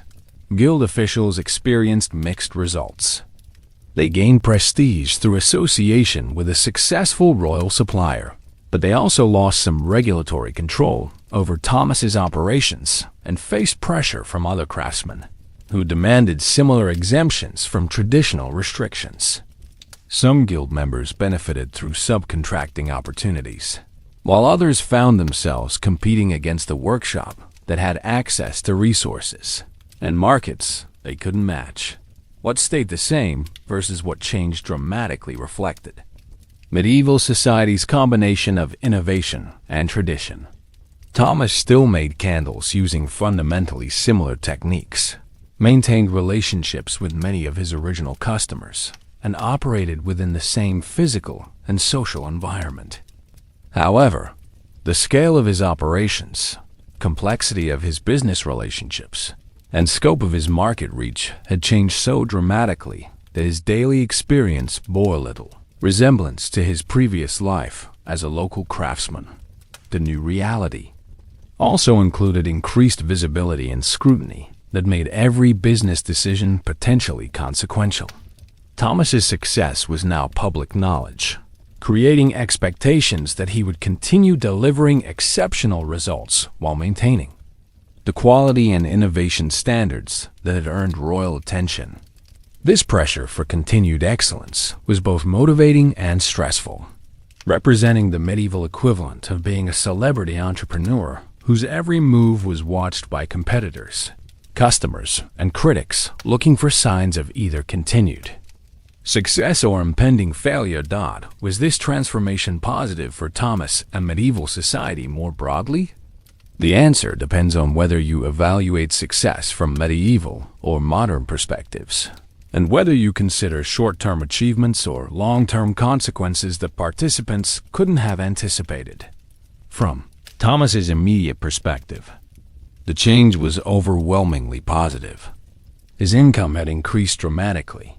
His social status had elevated beyond anything he could have imagined when he started as a simple candle maker, and his professional reputation had established him as one of London's most successful craftsmen.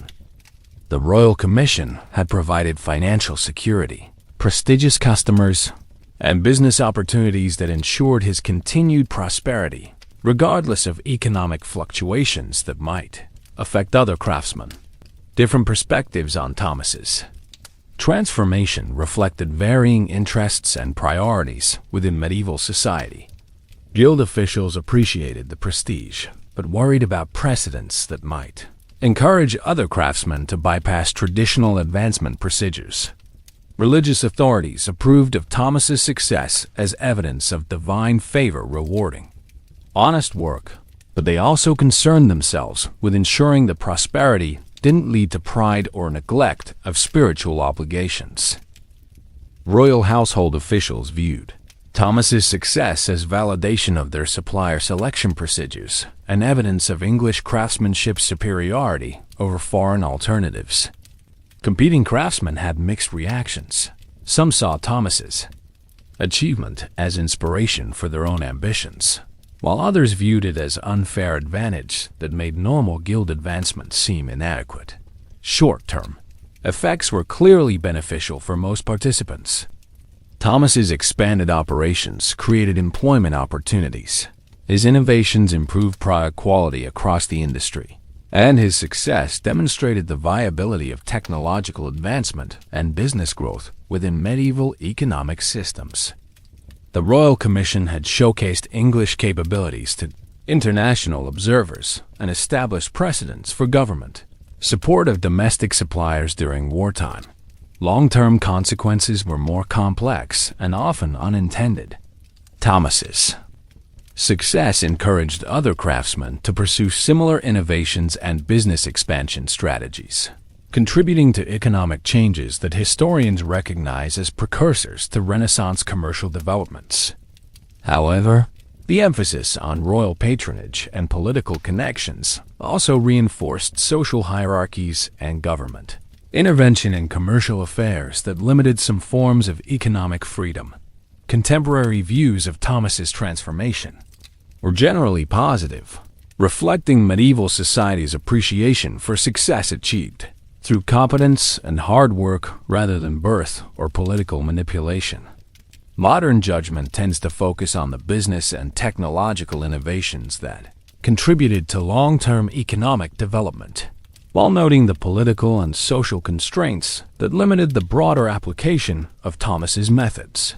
The evaluation ultimately suggests that Thomas's transformation represented successful adaptation to medieval economic opportunities while contributing to broader changes that improved commercial capabilities and social mobility within existing political and cultural frameworks. In the years following Thomas's royal triumph, the candle-making industry experienced what medieval chroniclers would have described as a most remarkable flowering of innovation and competition, which was the medieval equivalent of saying that success had turned a quiet craft into a capitalist free-for-all with wicks.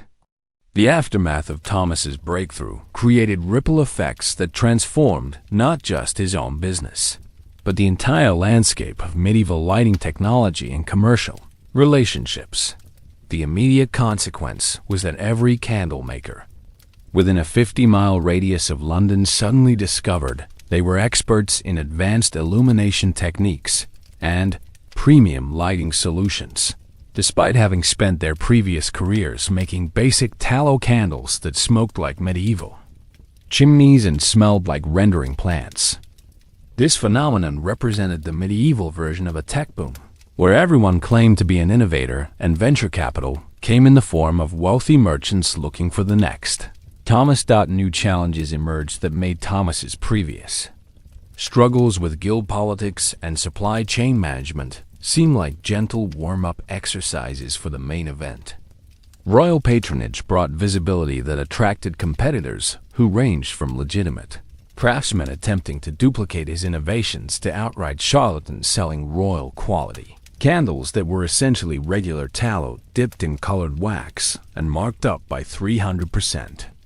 Thomas found himself simultaneously defending his market position, protecting his trade secrets, and educating customers about the differences between genuine innovations and expensive imitations.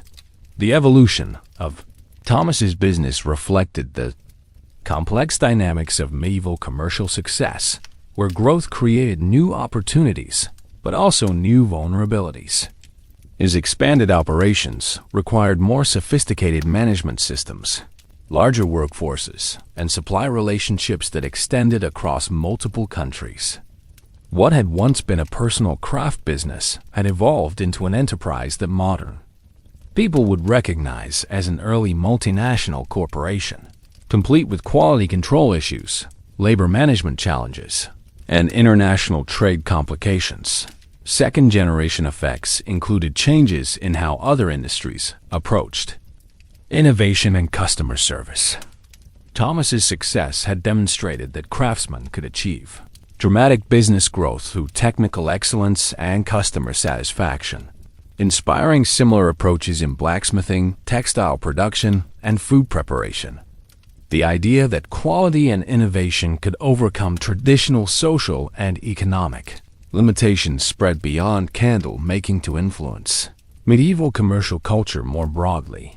Royal household policies began reflecting preferences for domestic suppliers who could demonstrate technical capabilities comparable to foreign alternatives. This shift encouraged investment in English craftsmanship and technology development that contributed to what historians recognize as early stages of English industrial development. Thomas's success had essentially created a template for government support of domestic innovation that influenced economic policy for generations. However, success also created expectations and pressures that tested Thomas's ability to maintain the personal relationships and craft standards that had originally distinguished his work. Royal customers expected consistent excellence. Guild officials demanded continued compliance with evolving regulations, and competitors watched for any signs of weakness that could be exploited. Thomas discovered that maintaining a reputation for excellence was more challenging than initially achieving it, requiring constant attention to quality control and customer satisfaction that left little time for the experimental innovation that had originally driven his success. The broader economic environment was also changing in ways that created new opportunities and challenges for all medieval businesses. Increased trade with continental Europe brought access to new materials and markets, but it also introduced competition from foreign suppliers who had their own innovations and cost advantages. The transformed candle industry attracted a fascinating collection of new participants who brought different skills, perspectives, and ambitions that challenged established ways of conducting business. These weren't just additional craftsmen entering an existing market. They were entrepreneurs, innovators, and opportunists who recognized that the industry's evolution had created niches for entirely new types of businesses and professional. Specialization. Master William the Illuminator arrived from Paris with techniques for creating decorative candles that combined functional lighting with artistic expression that appealed to wealthy customers who viewed candles as status symbols rather than just practical necessities. William had trained in cathedral workshop traditions that emphasized visual beauty alongside technical functionality, bringing aesthetic sensibilities that transformed candles from utilitarian objects into luxury goods that reflected their owners' cultural sophistication and economic status. William's approach differed dramatically from Thomas's focus on technical innovation and reliable performance. Where Thomas emphasized consistent quality and practical improvements, William created candles that were essentially sculptural artworks designed to impress guests and demonstrate wealth. His products included elaborate multi-wick arrangements, candles shaped like religious symbols or heraldic devices, and colored wax compositions that created dramatic visual effects when burned. William represented the emergence of luxury craftsmanship as a distinct market segment within the broader candle industry. Dame Margaret the Merchant represented an entirely new category of industry participant, women who had gained economic independence through widowhood or family connections and used their resources to establish businesses that competed directly with traditional male-dominated guild operations. Margaret had inherited her deceased husband's trading relationships and used them to establish a candle distribution network that connected rural producers with urban customers, creating the medieval equivalent of a retail chain operation. Margaret's contribution to industry development went beyond just distribution logistics. She understood customer preferences in ways that male craftsmen often missed, developing products specifically designed for household use by women who actually purchased and used candles on a daily basis. Her innovations included candles with longer burning times for extended evening work, smaller sizes appropriate for personal use, and scent additions that made indoor lighting more pleasant during winter months when windows remained closed for warmth. Brother Francis the Scholar brought academic perspectives that approached candle making as a field worthy of systematic study and documentation rather than just traditional craft knowledge passed down through apprenticeship. Francis had studied natural philosophy at Oxford and applied scholarly methods to understanding the chemical and physical principles underlying candle production, creating what modern people would recognize as early scientific approaches to industrial technology. Francis's specific contributions included systematic testing of different material combinations, documentation of optimal production procedures, and theoretical explanations for why certain techniques produced better results than others. His work created the foundation for what would eventually become standardized manufacturing procedures and quality control systems that improved consistency across the entire industry. Francis represented the integration of academic knowledge with practical craftsmanship that characterized Renaissance approaches to technological development. These new participants brought different approaches to business relationships, customer service, and professional development to challenge established industry practices. William's artistic focus required different supply chains, marketing strategies, and customer relationships than traditional functional candle making. Margaret's distribution networks created new forms of commercial partnership and regional market integration. Francis's scholarly approach introduced systematic documentation and theoretical understanding that elevated craftsmanship toward professional status. Their collective presence transformed the competitive landscape in ways that required Thomas and other established craftsmen to continuously adapt their approaches to maintain market position. The industry was no longer dominated by traditional guild structures and local customer relationships. It had evolved into a complex marketplace where success required understanding diverse customer preferences, competitive differentiation, and business strategies that combined traditional craft skills with innovative commercial approaches. Despite the industry's apparent prosperity and innovation, fundamental problems persisted that proved remarkably resistant to technological advancement and commercial success. These challenges represented deeper structural issues within medieval society and economy that individual achievement couldn't resolve, creating ongoing frustrations that tested even the most successful craftsmen's patience and problem-solving abilities. Supply chain reliability remained problematic despite Thomas's success in developing international trading relationships and alternative material sources. Medieval transportation systems were still vulnerable to weather disruptions, political conflicts, and seasonal limitations that could interrupt critical deliveries at crucial moments. A successful candle maker might have contracts with suppliers in 3 different countries, but a single military campaign or harsh winter could eliminate access to essential materials for months at a time. The whale oil supply that had been crucial to Thomas's innovations proved particularly unreliable because it depended on successful whaling expeditions, favorable weather conditions, and complex trading relationships that connected English coastal communities with Scandinavian hunters and Mediterranean merchants. Thomas discovered that building a business around innovative materials meant accepting vulnerabilities that traditional tallow-based operations didn't face, requiring constant backup planning and inventory management that consumed resources and attention. Labor shortages continued plaguing the industry despite increased wages and improved working conditions that successful operations like Thomas's could offer. The plague had permanently reduced the population available for skilled work, while military recruitment for ongoing conflicts removed additional workers from civilian employment. Competition for skilled craftsmen meant that training apprentices required significant investment with no guarantee they wouldn't leave for better opportunities once their skills developed.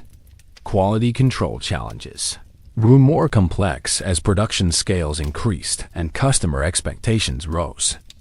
Thomas could personally oversee every candle when his operation was small, but managing multiple production sites with different workers using various materials required systematic procedures and supervisory skills that most craftsmen hadn't needed to develop.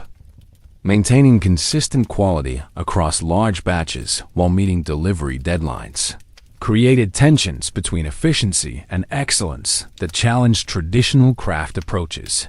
Regulatory complications multiplied as the industry's success attracted increased attention from authorities who wanted to ensure proper taxation, maintain quality standards, and prevent unfair competition. Guild regulations that had seemed burdensome but manageable for small-scale operations became seriously problematic when applied to large, innovative businesses that operated across traditional jurisdictional boundaries. Thomas found himself simultaneously subject to London Guild regulations, royal household requirements, and trading rules from multiple cities where he maintained supply relationships. New versions of old problems emerged as success created different but equally challenging difficulties. Where Thomas had once worried about finding enough customers, he now struggled with managing demand that exceeded his production capacity. Where he had previously been concerned about guild acceptance, he now dealt with political pressures related to his prominence as a royal supplier. Success had solved his original problems, but replaced them with new challenges that required different skills and strategies. Why certain issues proved intractable reflected fundamental limitations of medieval technology and social organization that individual innovation couldn't overcome. Transportation and communication systems remained dependent on horses, ships, and human messengers that imposed speed and reliability constraints on even the most well-organized businesses. Political instability and military conflicts created unpredictable disruptions that no amount of planning could completely mitigate. Cyclical patterns emerged that revealed how medieval economic activity remained vulnerable to factors beyond commercial control. Seasonal variations in daylight affected demand for candles in predictable ways. The military campaigns, political upheavals, and agricultural cycles created irregular disruptions that required constant adaptation. Thomas learned that medieval business success required not just technical excellence and commercial skill, but also flexibility and resilience that enabled survival during periods when normal operations became impossible. Compared to earlier periods, other places, and what would eventually become modern times, the medieval candle industry's development revealed both remarkable achievements and persistent limitations that illuminate broader patterns in how technological and commercial progress occurs within different social and economic systems. Earlier periods of candle making had been characterized by simple techniques, local markets, and production methods that changed very slowly across generations. The innovations and business sophistication that Thomas and his contemporaries achieved represent a dramatic advancement in technical capability, market reach, and organizational complexity that occurred within a relatively short time frame. Medieval craftsmen had essentially compressed centuries of gradual development into decades of rapid change driven by crisis, opportunity, and individual initiative. Other places in medieval Europe were experiencing similar transformations, but with different characteristics that reflected local conditions and cultural preferences. Italian city-states emphasized artistic innovation and luxury production that created candles as decorative objects for wealthy patrons. German regions focused on technical precision and systematic production methods that emphasize reliability and cost efficiency. French workshops combined technical sophistication with aesthetic refinement that appealed to royal courts and noble households. What was unique about the English experience was the combination of crisis-driven innovation, royal patronage, and guild flexibility that enabled rapid technological advancement while maintaining social stability. Thomas's success reflected specifically English conditions that balanced individual initiative with institutional support, commercial opportunity with social responsibility, and technical innovation with traditional craft values. What proved universal across different regions and time periods was the importance of personal relationships, quality standards, and adaptability in achieving commercial success. Whether in medieval London, Renaissance Florence, or early modern Amsterdam, successful craftsmen combined technical skill with business acumen, maintained customer satisfaction while managing costs, and navigated political and social constraints while pursuing economic opportunities. Lessons that could be learned from medieval candle-making experiences include the value of innovation during crisis periods, the importance of developing diverse supply sources and customer relationships, and the necessity of balancing individual achievement with community cooperation. Thomas's success demonstrated that significant commercial advancement was possible within traditional social structures when individuals combined technical excellence with diplomatic skill and strategic thinking. Patterns that repeated elsewhere included the tendency for individual success to attract both imitation and regulation, the importance of political connections in achieving large-scale commercial success, and the challenge of maintaining quality standards while expanding production capacity. These patterns appeared in other medieval industries and continued influencing business development through Renaissance and early modern periods. The medieval experience also revealed limitations that would require later technological and social developments to overcome. Communication and transportation constraints that limited business scale and efficiency. Political instability that created unpredictable operating conditions. And social hierarchies that restricted full utilization of human potential, all represented structural problems that individual innovation couldn't completely solve.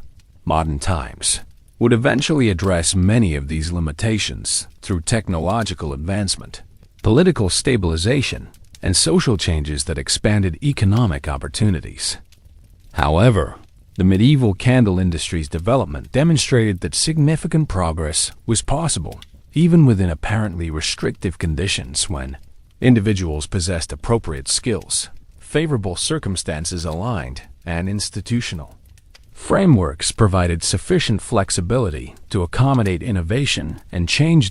By the early 1360s, signs pointed to fundamental shifts that would transform the candle industry from the innovative, relationship-driven craft business that Thomas had mastered into something resembling what modern people would recognize as early industrial production.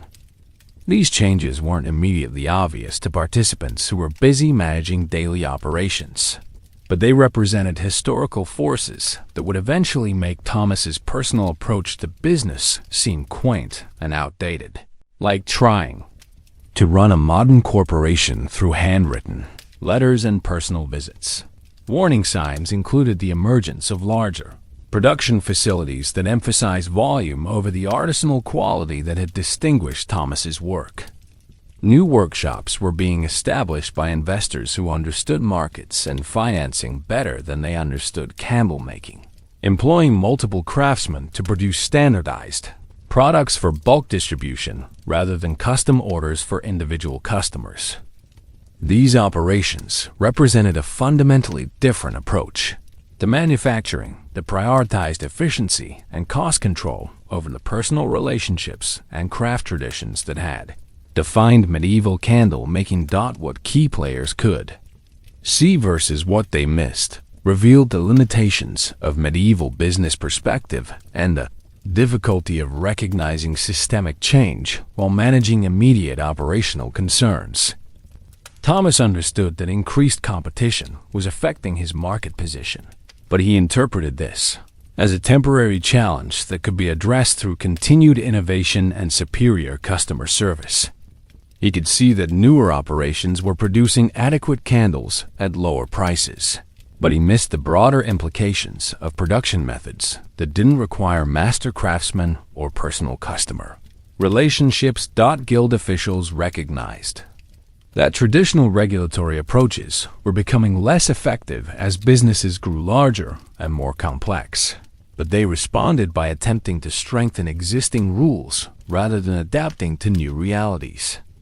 They could observe that successful operations like Thomas's were operating partially outside traditional guild structures, but they failed to understand that this represented permanent change rather than temporary deviation from proper procedures.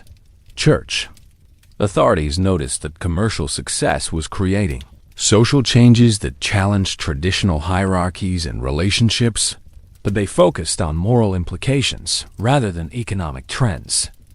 Brother Benedict understood that Thomas's success had elevated his social status in ways that made traditional class distinctions less relevant, but he didn't anticipate how widespread such changes would become or how they would affect religious institutional authority. Resistance to inevitable change came from multiple sources, each representing different aspects of medieval society's investment in traditional systems and relationships.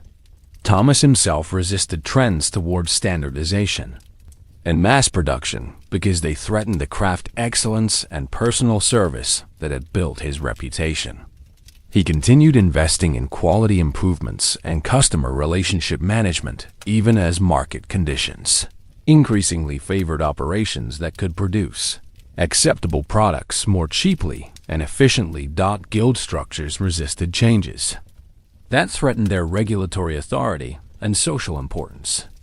As businesses grew larger and more sophisticated, they required flexibility and innovation that traditional guild procedures couldn't accommodate efficiently. Guild officials attempted to maintain control through more detailed regulations and stricter enforcement, creating bureaucratic obstacles that encouraged successful craftsmen to find ways around guild authority rather than working within established systems. Established suppliers and customers resisted changes that disrupted relationships and arrangements that had proven mutually beneficial over time.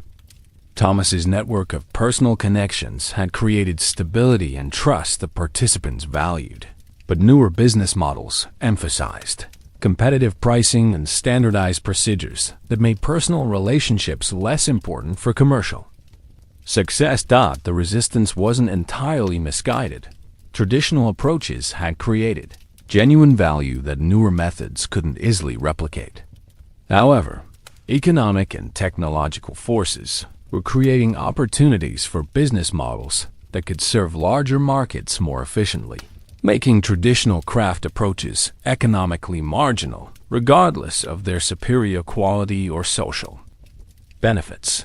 Thomas's era ended not with dramatic collapse or obvious failure, but with the gradual realization that the world he had mastered was being replaced by systems that operated according to different principles and priorities. The transformation was like watching a favorite neighborhood slowly change character. Individual changes seemed minor, but their cumulative effect created an environment that no longer felt familiar or welcoming to people who remembered how things used to work. The specific event that symbolized this transition occurred in 1364 when Thomas lost a major contract to supply candles for a wealthy merchant's daughter's wedding celebration. The contract went to a newer operation called London Premium Lighting Services, a name that suggested corporate sophistication rather than traditional craftsmanship. The competing business offered standardized wedding packages with predetermined candle quantities, fixed pricing, and delivery guarantees that eliminated the personal consultation and custom design services that Thomas considered essential to quality customer service. Thomas's bid had included detailed proposals for candle arrangements tailored to the specific ceremony requirements, recommendations based on seasonal considerations and venue characteristics, and pricing that reflected the premium materials and individual attention his approach required. His presentation emphasized relationship building, quality assurance, and the prestige associated with royal supplier credentials that had previously guaranteed success with high-status customers. London. Premium lighting services offered a catalog of pre-designed options with transparent pricing, standardized quality specifications, and operational procedures that promised reliable delivery without requiring extensive customer consultation. Their approach eliminated uncertainty, reduced decision-making complexity, and provided cost savings that appealed to customers who viewed candles as necessary services rather than opportunities for artisanal collaboration. The final major players in Thomas's traditional business model included longtime customers who valued personal relationships and custom service, suppliers who had developed exclusive arrangements with his operation, and guild officials who continued supporting craft traditions despite changing market conditions. These participants represented institutional memory and established practices that had created stability and prosperity for decades. However, their influence was declining as newer participants brought different expectations and priorities to commercial relationships. Younger customers were more interested in efficiency and value than in personal service and craft tradition. New suppliers focused on volume sales and competitive pricing rather than exclusive partnerships and quality premiums. Guild authority was being challenged by businesses that operated across traditional jurisdictional boundaries and served markets that guild regulations hadn't anticipated. Thomas's last attempts to preserve his traditional approach included offering competitive pricing that sacrificed profit margins, developing simplified service options that reduced customization, and forming partnerships with other craftsmen to achieve economies of scale while maintaining quality standards. These efforts represented recognition that adaptation was necessary for survival, but they also compromised the distinctive characteristics that had originally differentiated his business from competitors. The dramatic final moments were less theatrical than symbolic. Thomas's workshop continued operating successfully. His customer relationships remained strong, and his reputation for excellence was undiminished. However, the industry context had changed in ways that made his approach represent a market niche rather than industry leadership. He had evolved from innovative pioneer to traditional craftsman, serving customers who specifically valued old-fashioned approaches to business relationships and product quality. The gradual decline wasn't failure in conventional terms. Thomas remained profitable, respected, and professionally satisfied. However, his influence on industry development had diminished as newer approaches proved more effective for serving larger markets and meeting customer demands that prioritize convenience and cost efficiency over artisanal excellence and personal service. Symbolic endpoints included the closure of his satellite production facilities, as economics favored concentration rather than distribution. The reduction of his workforce as standardized procedures required fewer skilled craftsmen, and the simplification of his product line as market demand shifted toward conventional options rather than innovative alternatives. The transformation represented broader historical changes that affected multiple industries and social institutions during the late medieval period. Individual craftsmanship was giving way to organized production. Personal relationships were being supplemented by systematic procedures, and local markets were expanding toward regional and international scope that required different approaches to business organization and customer service. Thomas's experience reflected patterns that would be repeated throughout subsequent historical periods as technological advancement and economic development created opportunities for new business models while making traditional approaches economically marginal. His story represented both individual adaptation to changing circumstances and broader social transformation that redefined relationships between work, community, and economic achievement. The transformation of Thomas's candle-making world resulted from multiple converging factors that created irresistible pressure for change, regardless of individual preferences or traditional values. Understanding why this shift occurred requires examining both immediate causes that participants could observe and deeper historical forces that operated beyond individual control or institutional management. Internal problems within the traditional craft system had been accumulating despite apparent success and prosperity. The personal relationship approach that characterized Thomas's business model required enormous time investment and management attention that limited scalability and operational efficiency. As markets expanded and customer bases grew larger, maintaining individual attention and custom service for every client became economically unsustainable.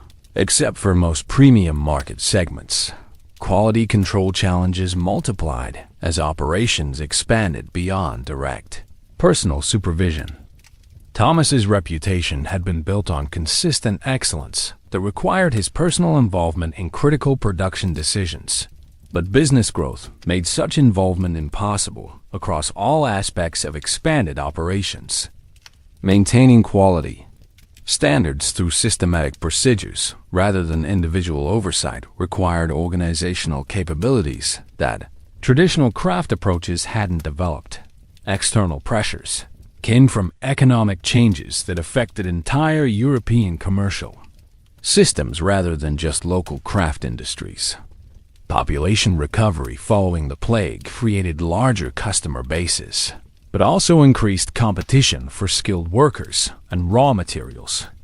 Military campaigns continued disrupting traditional trade routes while creating new markets in different geographic regions that required modified approaches to production and distribution. Technological innovations from other industries influenced customer expectations and competitive standards in ways that traditional candle making couldn't easily accommodate.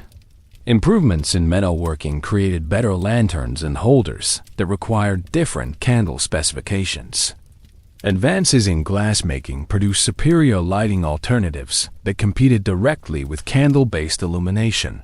For certain applications, the role of individuals versus historical forces in driving this transformation revealed the limitations of individual agency within larger systemic changes. Thomas's personal skills, innovations, and business acumen had enabled remarkable success during a particular historical moment when crisis created opportunities for individual achievement. However, his approach depended on conditions that were changing due to economic recovery, technological advancement, and social stabilization that reduced demand for the crisis management capabilities that had originally distinguished his work. Historical forces included demographic changes that created different labor markets and customer bases, political stabilization that reduced demand for emergency services and crisis management, and economic development that favored systematic organization over individual flexibility. These changes weren't negative developments. They represented social progress and improved living conditions, but they made Thomas's approach less relevant to evolving market needs. What could have been done differently was limited by available technology, political constraints, and social expectations that defined acceptable business practices within medieval society. Thomas might have adapted more quickly to changing conditions by emphasizing systematic procedures over personal involvement, developing standardized products alongside custom services, and creating organizational structures that enable growth without sacrificing quality standards. However, such adaptations would have required abandoning characteristics that had made his approach successful during the crisis period and adopting methods that conflicted with medieval values about craft, excellence, and personal responsibility. The transition represented not just business evolution, but cultural change that redefined relationships between individual achievement and community benefit. Inevitability versus contingency in this transformation reflects broader questions about historical causation, and the relationship between individual action and systemic change. Thomas's specific experience was contingent on personal decisions, random circumstances, and local conditions that could have developed differently. However, the general trend toward larger-scale production, systematic organization, and market-oriented business practices represented responses to economic and technological changes that were affecting multiple industries across different regions. The transformation wasn't inevitable in its specific details, but the underlying pressures for change were strong enough that some form of adaptation was necessary for long-term survival and success.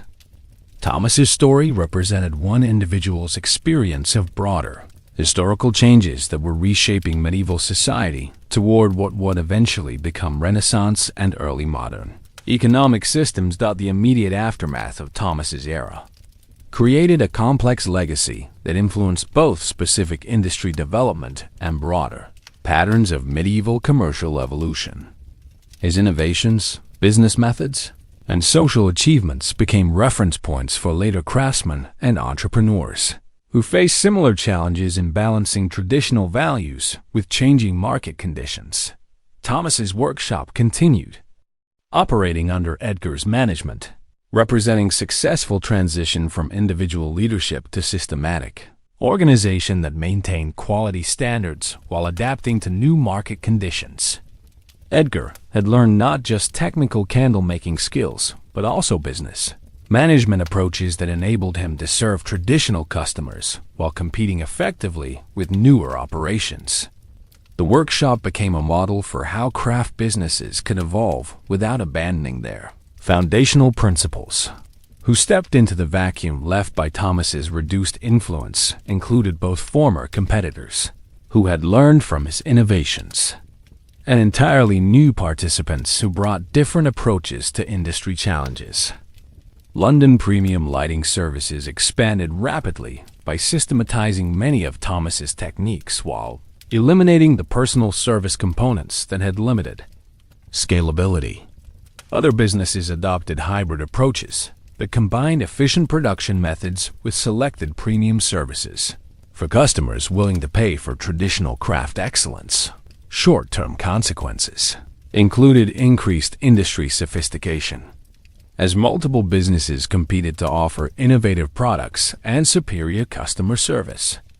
The competitive pressure that Thomas had helped create encouraged technological advancement, quality improvement, and business model innovation that benefited consumers while providing opportunities for entrepreneurial craftsmen. The overall industry became more responsive to customer needs and more efficient in resource utilization. Contemporary reactions varied depending on perspective and interests. Guild officials appreciated that industry growth had created more opportunities for skilled craftsmen while regretting the reduced importance of traditional regulatory structures. Customers generally benefited from improved product quality, competitive pricing, and greater selection, though some missed the personal relationships and custom services that characterized Thomas's approach. Religious authorities viewed the commercial development positively as evidence of divine blessing on honest work and community prosperity, while cautioning against excessive focus on material success at the expense of spiritual obligations. The church had benefited from improved candle quality and reliability for religious services, while maintaining concern about social changes that challenged traditional hierarchical relationships. Attempts at revival or continuation of Thomas's specific approach occurred primarily in premium market segments where customers valued artisanal excellence and personal service over efficiency and cost savings. Some craftsmen specialized in serving wealthy customers who specifically sought traditional craft experiences, while others incorporated Thomas's innovation methods into larger operations that served broader markets. The immediate legacy demonstrated both the value of individual innovation and the inevitability of systemic change that transforms successful approaches into historical precedents rather than ongoing business models. The legacy of Thomas's candle-making innovations shaped later developments in ways that participants couldn't have anticipated, creating ripple effects that influenced everything from industrial organization to international trade relationships. His story became part of a broader transformation that historians recognize as crucial groundwork for Renaissance commercial development and eventually modern economic systems. Though the connections weren't obvious to people living through the changes, Thomas's approach to crisis management and technological innovation established precedents that later craftsmen and entrepreneurs would reference when facing their own challenges with market disruption and business transformation. His success in combining traditional craft excellence with systematic production methods created templates that proved applicable to other industries facing similar pressures for growth and efficiency.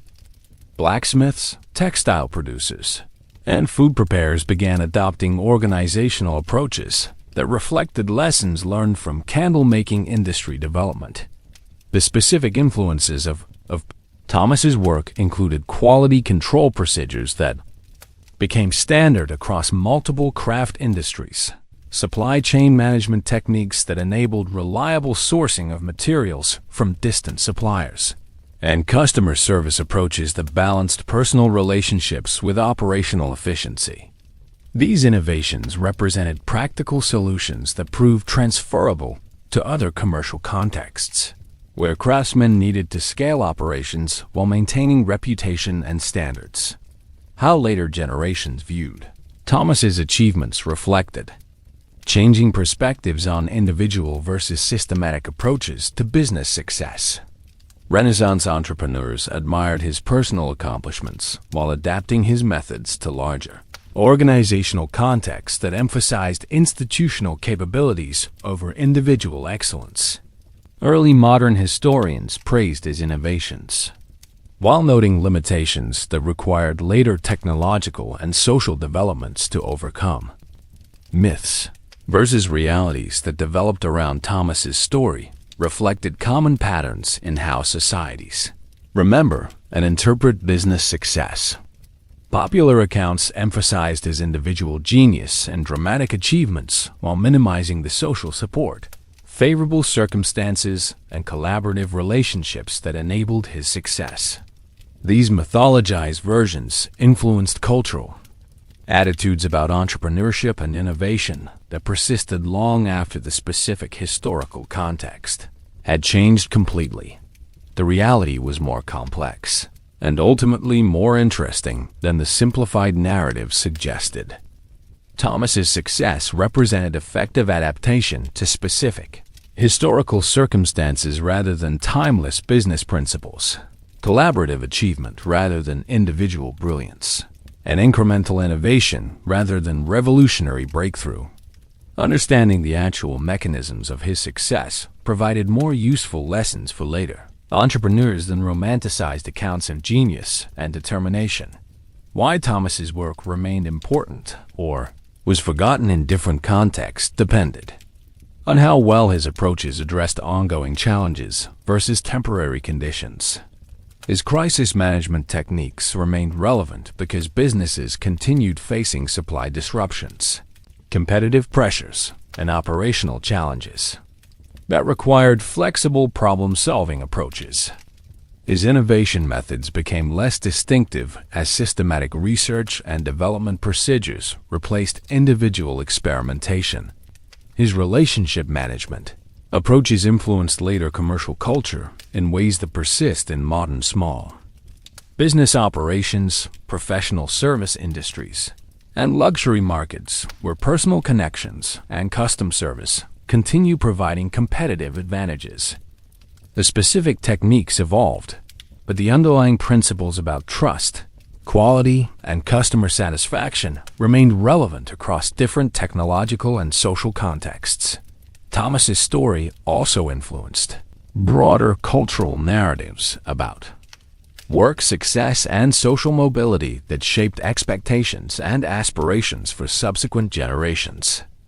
His achievement demonstrated that individual competence and innovation could overcome traditional social limitations, encouraging others to pursue similar paths, while also creating unrealistic expectations about what individual effort could accomplish.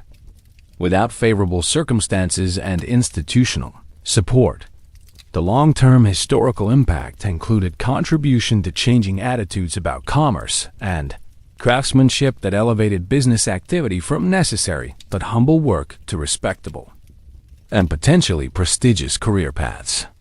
Thomas's royal recognition and social advancement helped legitimize entrepreneurial ambition and commercial success as worthy goals that served community needs while enabling personal achievement. His influence on guild development and regulatory approaches created precedents for balancing innovation with quality control, individual achievement with community standards, and economic growth with social stability that influenced institutional evolution for centuries. The specific organizational forms changed, but the underlying challenges of managing innovation within established systems remained relevant across different historical periods. Today, we can see echoes of Thomas's medieval candle-making world in contemporary business situations that would make medieval guild officials feel oddly at home. Except instead of arguing about wick thickness, modern entrepreneurs debate algorithm parameters, and instead of whale oil innovations, we have blockchain solutions that nobody fully understands, but everyone agrees are revolutionary. The most striking parallel exists in how modern small business owners navigate the transition from artisanal operations to scalable enterprises, while trying to maintain the personal relationships and quality standards that originally distinguished their work. Contemporary craft brewers, artisanal food producers, and boutique manufacturers face exactly the same dilemma Thomas confronted: how to grow beyond personal capacity without losing the characteristics that make growth possible in the first place. Modern STARTUP culture reflects Thomas's experience with crisis-driven innovation and rapid business model adaptation. Contemporary entrepreneurs who pivot their businesses during market disruptions, develop new products in response to unexpected opportunities, and build companies around solving problems that traditional approaches couldn't address are essentially following the same playbook that Thomas used during the plague crisis. The specific technologies differ, but the underlying patterns of recognizing opportunity within chaos and adapting quickly to changing conditions remain remarkably similar. The guild system's regulatory approach finds modern expression in professional associations, industry standards organizations, and certification programs that attempt to balance innovation with quality control while protecting established practitioners from unfair competition. Modern licensing requirements for various professions, quality certifications for manufacturing, and professional development standards all reflect similar tensions between encouraging innovation and maintaining standards that Thomas navigated. With medieval guild officials, what hasn't changed about human nature becomes particularly evident when examining how modern businesses handle supply chain disruptions, competitive pressures, and customer relationship management. Thomas's strategies for managing multiple suppliers, maintaining customer loyalty during difficult periods, and balancing cost efficiency with quality excellence would be instantly recognizable to contemporary business managers dealing with global supply chains, digital marketing, and customer experience optimization. Similar patterns appear in different modern contexts across industries and geographic regions. Technology startups that begin with founding teams handling all aspects of operations and eventually need to systematize procedures and hire specialists follow the same growth trajectory that Thomas experienced. Service businesses that build reputations through personal attention and then struggle to maintain quality while expanding capacity face identical challenges to medieval craftsmen scaling their operations. The relationship between individual innovation and institutional Support that characterized Thomas's success appears in modern entrepreneurship ecosystems where individual creativity requires venture capital, regulatory frameworks, and market infrastructure that enable scaling and sustainability. Contemporary entrepreneurs depend on supportive institutions, just as Thomas depended on guild protection, royal patronage, and religious institutional customers. Though the specific forms of support have evolved considerably. Lessons for contemporary issues include the importance of building diverse networks of suppliers, customers, and institutional relationships that provide resilience during disruptions and opportunities for growth during favorable periods. Thomas's success depended heavily on personal relationships that created mutual trust and shared benefit, demonstrating principles that remain relevant for modern business development despite technological changes that enable different forms of communication and transaction. The medieval experience also illustrates how innovation often emerges from combining existing techniques in new ways rather than creating entirely novel technologies. Thomas's whale oil innovations involved adapting known materials to existing production methods, much like how modern successful innovations often involve recombining available technologies to solve problems in ways that weren't previously considered. Modern parallels to Thomas's crisis management approaches appear in how contemporary businesses handle supply chain disruptions, market volatility, and competitive challenges through diversification, flexibility, and relationship management rather than purely technological solutions. The COVID-19 pandemic created situations remarkably similar to the Black Death's impact on medieval commerce, requiring rapid adaptation, innovative problem-solving, and collaborative relationships that enabled survival and eventual recovery. Perhaps most significantly, Thomas's story demonstrates how individual competence and innovation can create opportunities for advancement within existing systems while also contributing to broader changes that eventually transform those systems. Contemporary entrepreneurs who work within established industries while introducing innovations that gradually change competitive dynamics and customer expectations are following similar patterns of incremental transformation that can have revolutionary long-term effects. The medieval experience suggests that successful adaptation to changing conditions requires balancing respect for established practices with willingness to experiment, maintaining personal relationships while developing systematic procedures, and pursuing individual success while contributing to community benefit principles that remain relevant regardless of technological or social context. Even now, Thomas's medieval candle-making story influences contemporary areas in ways that would surprise both medieval guild officials and modern business school professors. His experience provides insights that remain relevant for understanding entrepreneurship, crisis management, and technological innovation within established social and economic systems. Academic study of medieval commerce has been enriched by examining specific cases like Thomas's that demonstrate the sophistication and complexity of pre-modern business operations. His story challenges simplified narratives about medieval economic limitations while illustrating how individual innovation operated within institutional constraints that both supported and limited commercial development. Contemporary economic historians use cases like Thomas's to understand how modern commercial practices evolved from medieval foundations rather than representing complete breaks with traditional approaches. Popular culture continues drawing inspiration from medieval craftsmanship stories that emphasize individual skill, personal relationships, and quality excellence as alternatives to impersonal modern commercial practices. Contemporary marketing for artisanal products, small batch manufacturing, and boutique services often references medieval craft traditions to suggest authenticity and personal attention that mass production cannot provide. Thomas's story represents the kind of individual achievement and community integration that modern consumers associate with traditional quality and personal service, political discourse about small business support, regulatory balance, and economic development frequently references historical examples of successful adaptation to changing conditions that demonstrate the value of policies that encourage innovation while maintaining stability.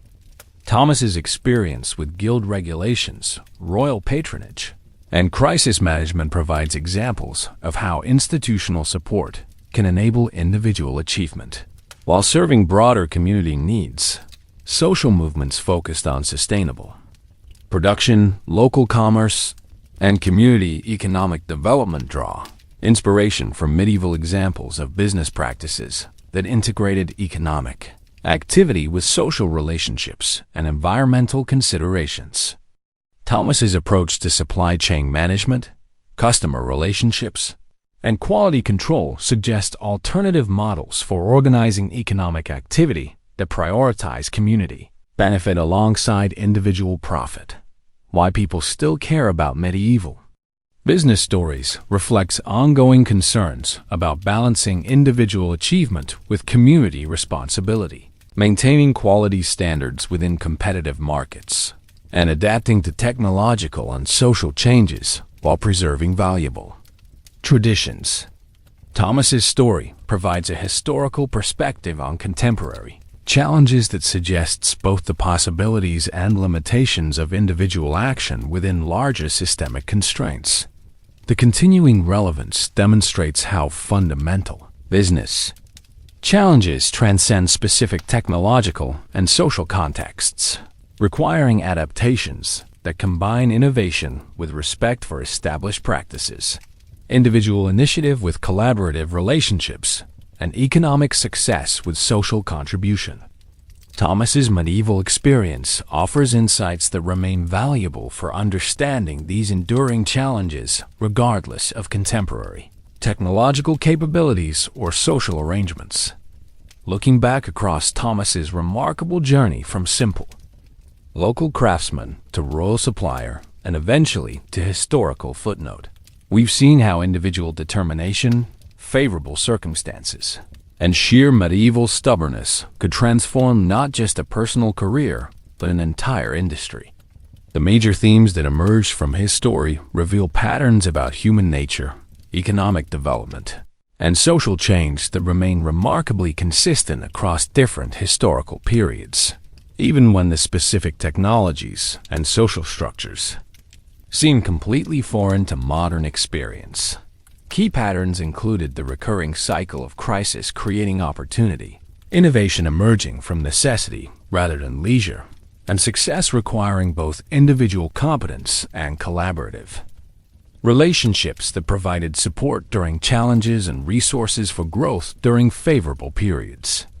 Thomas's achievements weren't just personal triumphs, they represented successful adaptation to changing conditions that required balancing respect for traditional practices with willingness to experiment and take calculated risks.